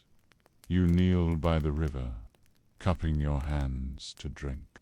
The water is cool and sweet, and as you sip, you feel a lightness in your chest, as if a burden you didn't know you carried has been lifted. A boat appears, drifting silently toward you. In it sits a child, holding a bowl of peas. The child smiles, offering you the bowl. You take it, and as you do, the peas begin to glow softly, like fireflies, or the embers of a hearth at midnight. You realize that each pea is a dream, a memory, a hope. Some are yours, some belong to others, some are simply waiting for someone to claim them. You thank the child, who nods and pushes the boat back into the current, disappearing into the mist. You sit by the river, the bowl of glowing peas in your lap, and listen to the water's song. It is a lullaby, a promise, a gentle reminder that everything flows, everything changes, and everything returns in time. Obscure tidbit. In some Roman households, it was believed that if you dreamed of glowing objects, lamps, coins, even possessions, was a sign that you were being watched over by a benevolent spirit, a guardian who would guide you safely through the night. You close your eyes, the bowl warm in your hands. Bend. Let the river's song carry you further into sleep. The city is far away now, but its heartbeat is still with you, a steady, comforting rhythm, like the pulse of a dream that knows its way home. You breathe in and out, and the night deepens, soft and endless. You float in that gentle, endless space where dreams and memory mingle, where time is a soft suggestion and not a rule. The bowl of glowing peas rests in your lap, each one pulsing with a quiet light, like the city's lamps seen from a distant hill. You feel the warmth of them seep into your hands, up your arms, into your chest, a comfort that is both ancient and new. The riverbank fades, and you find yourself in a vast field under a sky painted with dawn. The air is cool, the grass damp beneath your feet. You walk slowly, the bowl still in your hands, and as you move, the peas begin to hum a low, contented sound, like a chorus of tiny voices singing you forward. You see familiar faces in the field: Marula, Ebutius, Serranus, the old woman with the dream bowls, the baker Silenus, even the cat with its half-feathered prize. Bathe or nod, or simply watch as you pass, their presence a gentle reassurance that you are not alone in this landscape of sleep. Here's your historical fact for this hour. Romans sometimes believed that the souls of the departed visited, living in dreams, not to frighten or warn, but to offer comfort, advice, or simply to remind the dreamer that love and memory endure beyond the boundaries of waking life. The festival of Parentalia, held each February, was dedicated to honoring ancestors through offerings, prayers, and shared meals that included the foods of memory. Obscure tidbit in some Roman dream traditions. It was said that if you dreamed of sharing food with the dead, you would wake with a sense of peace and clarity, as if you had been given a secret blessing. Some families even left a little bread or fruit on the windowsill during Parentalia, just in case the old ones are hungry. You find a table set in the middle of the field, covered with a simple cloth. There are bowls and cups, loaves of bread, and a place set for you. You sit, placing your bowl of glowing peas at the center. The others gather around, each bringing something of their own: a ribbon, a loaf, a song, a story. The meal is quiet, full of laughter and the kind of conversation that needs no word. You eat, you listen, you remember. The sky brightens, the field glows, and you feel a deep, abiding sense of belonging, not just to this dream, but to all the dreams that have come before, and all those still to come. Obscure tidbit: some Romans believed that the best dreams were those that ended with a meal, a gathering, or as song signs that the soul had found its way home, at least for the night.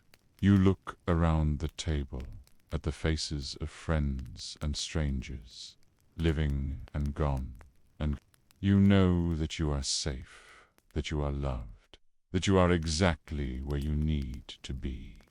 The bowl of peas glows brighter, then softer, then fades into the light of morning. You close your eyes, the dream dissolving into warmth and peace, and somewhere in the waking world, a new day begins. Asterisk: the first light of dawn slips through your window, gentle and golden, painting the walls with the promise of a new day. You wake slowly, the dream still clinging to you like a soft shallot's warmth. Its music, the memory of laughter and glowing peas lingering in your mind. The city is quiet, holding its breath before the bustle begins, and you lie still, savoring the hush. You stretch, feeling the weight of sleep slide from your limbs, replaced by a lightness that is almost unfamiliar. The sachet of unfinished song is still on your table, its scent mingling with the cool morning air. The chicken charm stands guard, eyebrow raised, as if to say, "See, you made it through the night." You sit up, rubbing your eyes, and listen to the city waking, the distant call of a vendor, the soft clatter of a cart, the first notes of a lyre drifting from a neighbor's window. Rome is stirring, slow and sleepy, as if it too has just returned from a long, peculiar dream. You remember the faces from your journey: Ibukius, Serranus, Silenus, the old woman with her bowls, the cat, the baker, the festival crowd, the garden keeper, the woman with the dream folds, and all the others who crossed your path. You remember the bread, the bowls, the ribbons, the laughter, the field of dawn, and the bowl of peas glowing softly in your hands. You realize, with a quiet smile, that you never did solve the mystery of the pea. But perhaps that was never the point. Perhaps the real meaning was in the wandering, the sharing, the gentle company of dreams and stories, the way the city held you through the night and let you go lighter into the morning. Historians still debate whether Romans truly believed in the power of dreams, or if they simply used them as a way to talk about the things that mattered most: hope, fear, longing, love, the need to be seen and understood. But as you sit in the soft light, you know that dreams like peas are small, ordinary things that can hold extraordinary meaning, if only for a moment. You rise, moving slowly, letting the day find you. You wash your face, dress, and open the window to let in the morning air. The city is alive now, full of possibility, full of stories waiting to be lived and remembered. You take a deep breath, feeling the peace of the night settle into your bones. You thank the city, the night, the dreams, and even the peas for their patience, their mystery, their quiet company. And as you step into the day, you carry with you the gentle wisdom of the night, that not every question needs an answer, not every dream needs to be understood, and not every journey needs a destination. Let yourself rest now, wherever you are. Let the world grow soft around you, the edges blurring into comfort and quiet. Feel the weight of your body sink into the bed, the gentle rhythm of your breath slowing, deepening, carrying you further from the noise of the day. Imagine the city. At dawn, the rooftops bathed in gold, the streets empty and peaceful, the air cool and sweet. Picture yourself walking those quiet lanes, each step lighter than the last, the worries of the day left behind like footprints in dust. Let the memory of laughter, of shared bread, of gentle voices and soft music wrap around you like a favorite blanket.